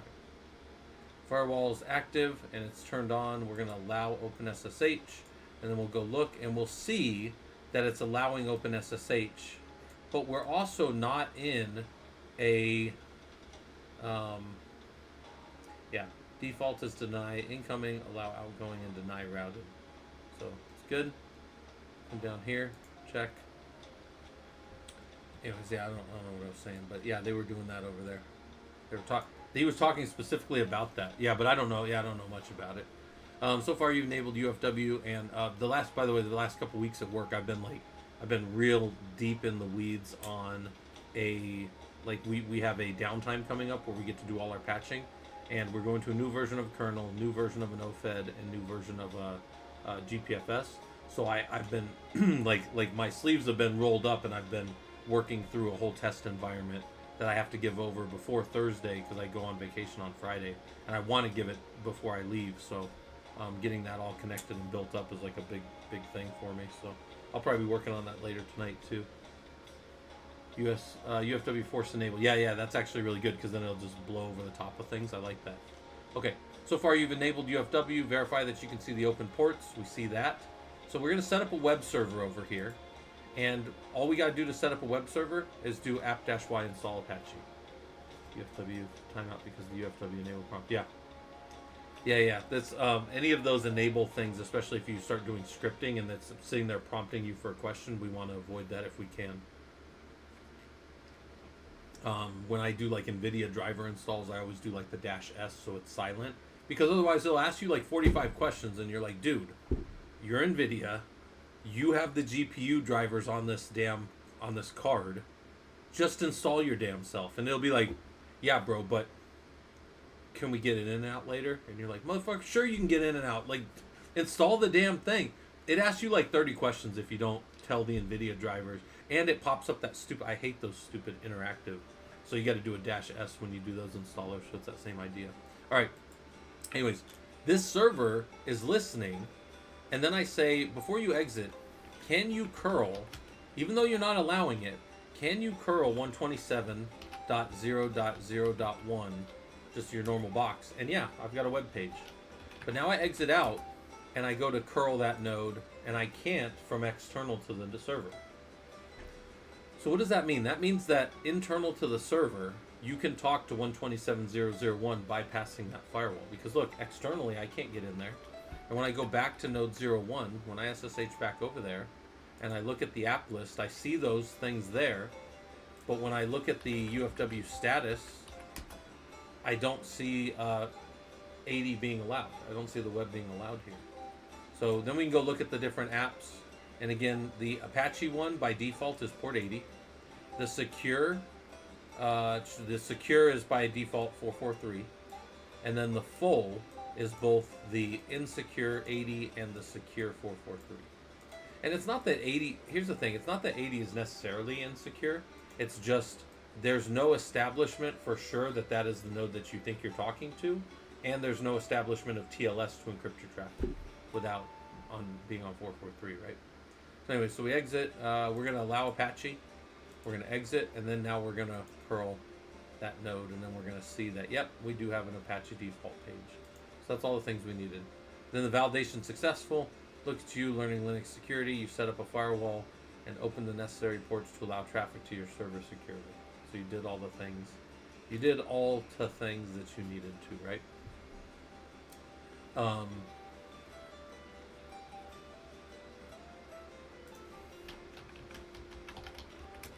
If we look at all the nodes, all the things that are open on this box, one of them that we need, I think, is this one, which is the runtime scenario. Or this one, sorry, it's this one. Here. And we were trying to figure out the other day, why is this one still able to work, but the other one is not? And I think it has to do with the way that the Ansible, we have a deny all in the Ansible. And I think that that's getting denied. So we might have to, on the Ansible one, we might just add a thing that allows this, but only from the internal network. And I think that that might be good. I think that that might be kind of a good little way to do that. So anyways, yeah, this one passes. Feels pretty good, right? The lab passes. And then we go over here and we look at the questions. What are the difference between UFW status and UFW status verbose? Verbose gives us more information. It said, why might you want to use one or the other? One, for me, I always do like a quick check, or if I need to like give the information to somebody else, that's where I might use a verbose. It said, can you connect from port 80 on node 01 even with the firewall blocking? Yes, you could. And we are able to connect because 127.0.0.1 connecting to myself is not blocked by the firewall. So that's a good thing to notice. All right, so then the next part of all these labs and stuff is going into the Ansible piece, right? Like it says, Ansible is a powerful tool for automation of systems administration and engineering. These labs are designed to get you started with Ansible and perform tasks that you may find in an enterprise role. Gaining an automation mindset involves knowing your tools. You should know how they work and where to apply them. You should understand how to build inventories and look up additional information about the functionality they provide. So these are the things that we kind of want you to know. Here's all the checklist for Ansible labs. I updated it the other day, so it's got the Ansible firewall environment configure on there, right? Before we did our last little push of the lab the other day. And then our first one of these will be to install Ansible, right? So we'll start getting this set up here. Yeah, control by, I don't know why that succeeded there, but not on the other one. I'm not exactly sure. We're gonna have to maybe dig into that. I guess I can go dig into that now. Of course, I still have VS Code crashing. I don't know why that's doing that. I might have to reinstall that whole stupid fucking VS Code. I'll just run everything out of my Linux boxes. Try not to give Microsoft any credit for anything, right? Anyways, let's check on Ranger real quick. How's Ranger doing? I told you guys he pushes his beds apart and he puts his head down on the cool tile, because the tile is like cooler than the area around. So, all right, let's pull up this real quick. I'm gonna change. Let's go for something else. Let's see if there's anything good on the dark. We were listening to the chill music, but I went over to the dark music now. So, this one, we went through this lab a lot, but this one's an installing Ansible lab. I think there are other text editors he's not owned by anyone. Yeah, sure. What was I looking for? I was going to see if... What other things did I have up here? I had other stuff that we could have worked on today too. We don't have to get right into the automation stuff. We've been doing the automation stuff a lot the last few days, so maybe we'll hold off on that. And maybe we'll do... let's think about this.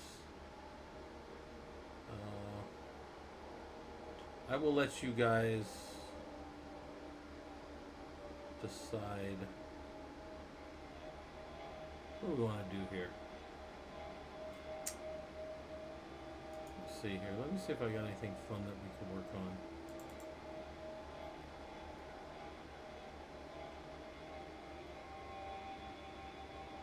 Yeah, that's what I'd call fun.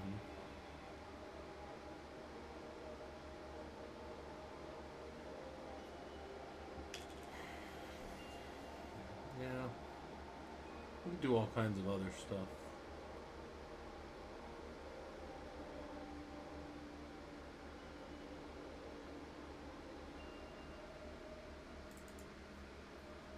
Got a lot of AWS stuff. Somebody told me the other day they were working. Are one of you guys getting ready for your certified cloud practitioner? I thought somebody was getting ready for that one. I don't know if somebody told me they were working on that. I have a lot of resources. All my resources for this stuff is up in the certification channel, by the way. So if you want to do any of the questions that I have or any of the stuff, and I wrote them all myself. I built all this stuff myself for certified cloud practitioner. If anybody's doing that, going that route, right? And this kind of walks you. Jesus fucking Christ! Super annoying. This walks you through all the pieces and stuff of certified cloud practitioner. Robdom, you are gonna do it. Are you gonna finish your Security Plus up first? Would be good. We can talk those things too. We have this right in the background here, the cybersecurity outline first. So if you've done anything with ISC squared is the organization that does the CISSP and the CCSP. Yeah, Sec Plus and then the AWS. Nice. The ISC squared certified in cybersecurity is this basic certification, and I went and I pulled all the outline stuff so we can sit here and talk through the domains of this if you guys wanted to. I never finished putting this all together, but I do have all the pieces of it, so we could talk through this kind of stuff if you guys wanted to. I've done this before where I'll even draw up on screen here. I don't know. Also, CC is busted. There we go. Should be started again. Alright, what do we got then? Nothing going on over there. Nothing going on over there. Let's think about this. Our time at 10:31.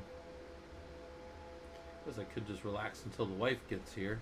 We are at 3 hours right now, so we did do what our normal Sunday morning would kind of look like, which is just hitting all these things. What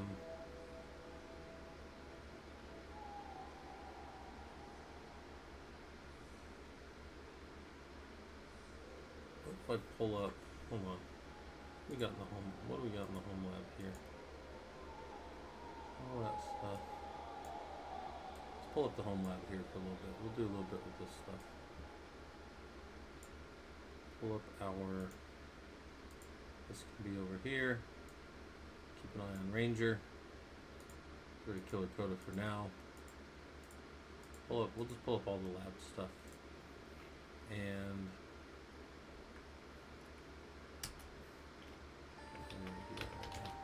okay, let's do, I had some stuff I wanted to build, and yeah, let's go do that. We'll go mess with that stuff. So let's cat etc hosts in my home lab, and my home lab has a server called InfluxDB2, and that is 192.168.11.181.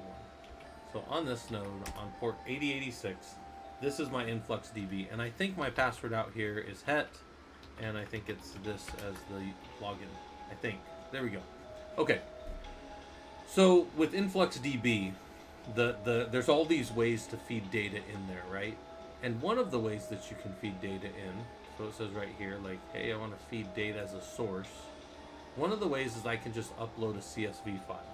And I don't have a CSV file, but I'm going to go ahead and make one real quick. So I can go over here, and I actually have the format of the CSV that I want right over here. Here, somewhere over here. Where the hell is it? How many of these damn things do I have? Here. This one is from the lab the other day, so that's not good anymore. It's name lat2 longitude. So I need to add, so what I need to do is find city name and latitude. So does anybody have, oh, here's World Cities database. Oh, this might be nice. And they'll let me download a bunch of cities, so that might be good. Let's download this.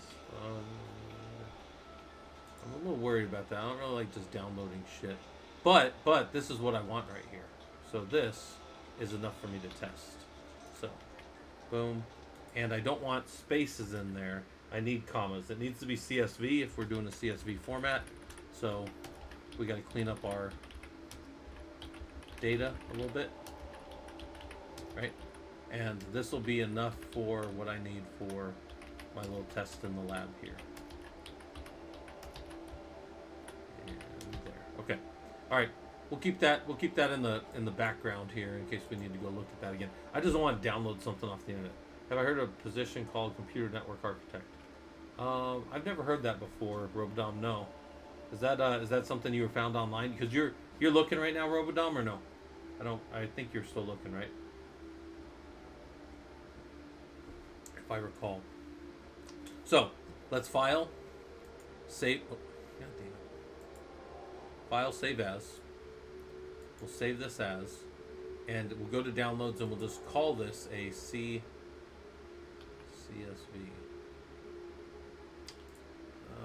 Nope, we're gonna call it all five. If we can't find it, we'll call it all types, and then we'll call it data.csv. Right? That's fine. And then we're going to drag or drop a file here and just see about uploading a file here. Downloads, data. Of course it would be right in the fucking way. Of course, right?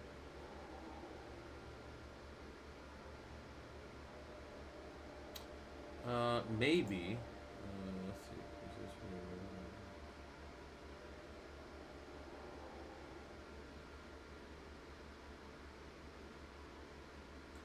comma.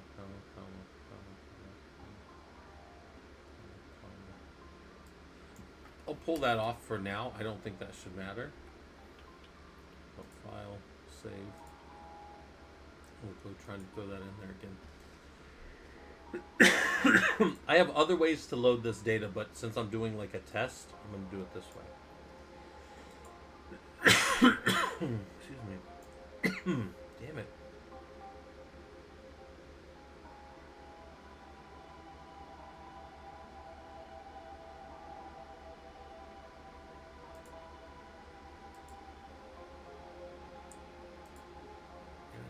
CSV.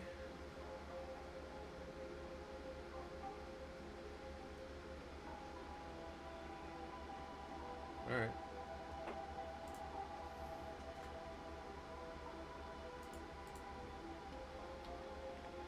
Put a pound sign at the top of that. Pound sign. File, save. Okay.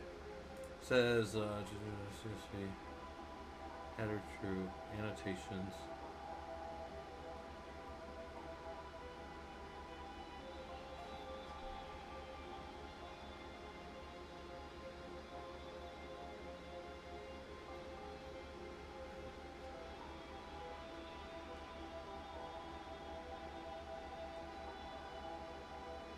I just need an example.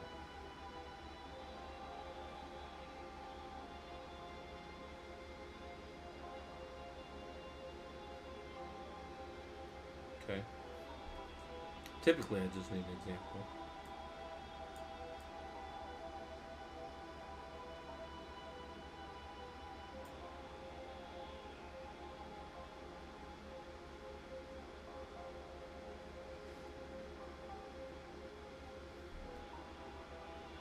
Okay. We can take this back off. And our thing will be data type is going to be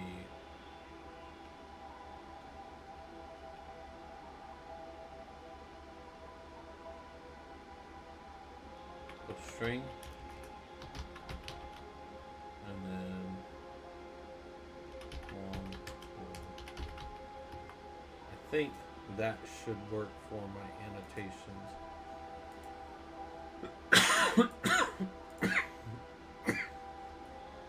All right.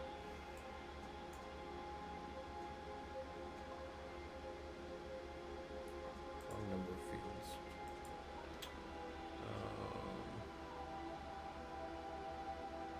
Maybe I don't need.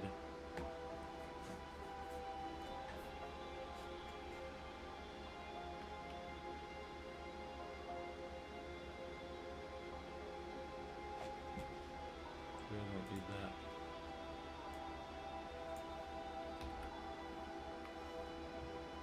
Although, if that doesn't work, well, no. Hold on. And what the fuck do they want? They just want a comma in front of each of these? That's stupid if you ask me, but... Alright, let's save it. Try it again. I don't know. Your errors. Throw that up there. Probably just telecom 2, which okay, 4, I will bet, and then string review.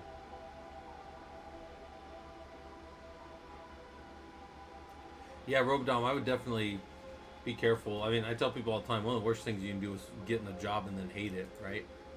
Let's see if I can. I need a group. So I need data type, and then I need group, because that's one of the annotations. Again, I don't fucking understand this. False, false, false. We're not grouping any of this. The data doesn't need to be grouped at all, I don't think. What's wild is actually, you know what? Hold on. I know they have geo-test data. They have a test data source out here. I know it. I've seen it before.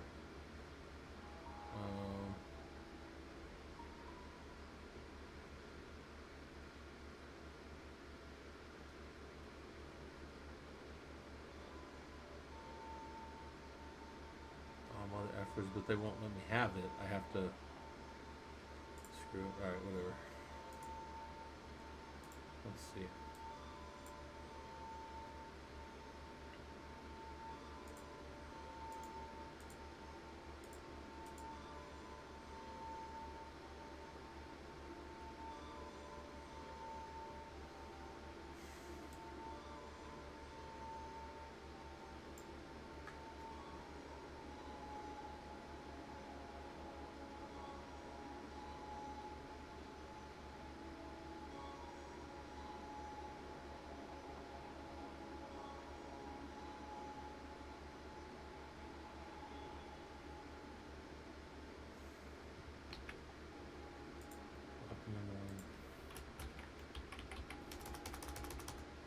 Default with Default's a nothing burger. That's there, that's there, that's there. I don't know. Looks, I mean, all this crap looks fine to me. So clear the air, dump it in there.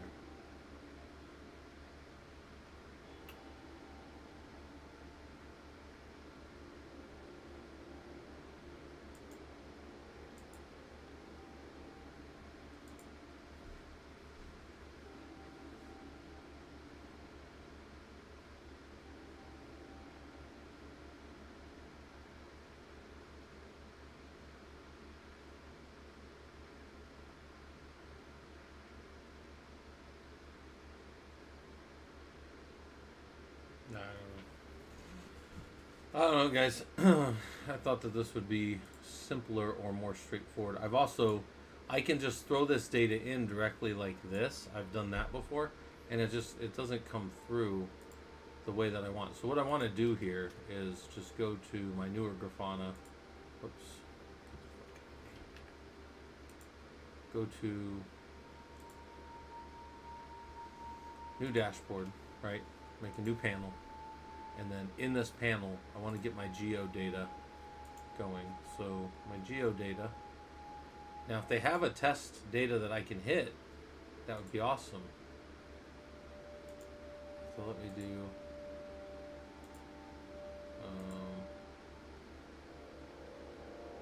Yeah, I don't think they're gonna let me hit some random.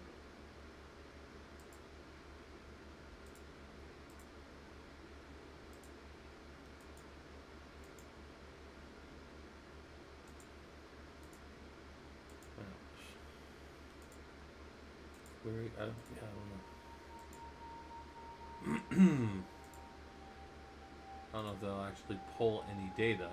But what I want to do is I want to get some of my data in here for every time we have one of our nodes come up. Every time we get one of these guys coming in.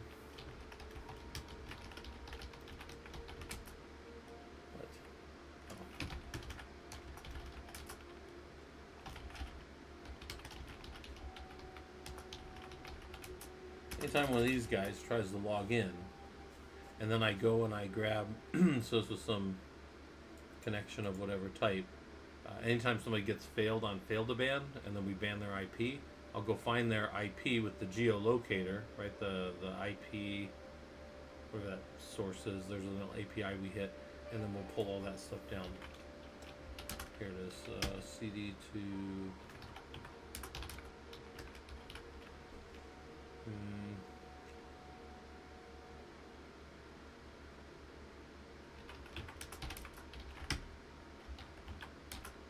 That's the little, yeah, you just hit a curl API with the whatever the IP address is that you're hitting, and it'll go and it'll hit everything.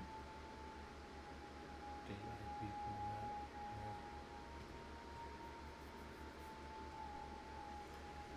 Anyways, yeah, I don't know, guys. I think I'm running out of steam. That's probably what the problem is, but having more energy, and I gotta do more work stuff here in a little bit, so that's not super great either.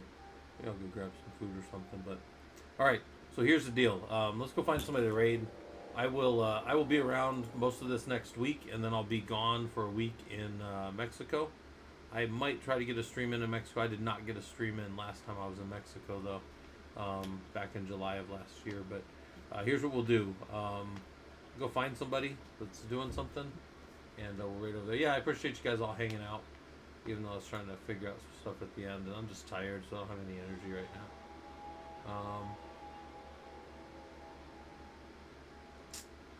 Let's see who's on right now. Who's on doing stuff? We'll go hit up, we'll go raid Practical.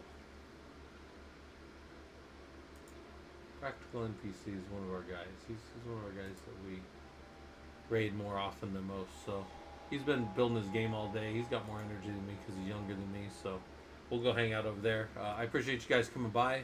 I will see some of you later on this week.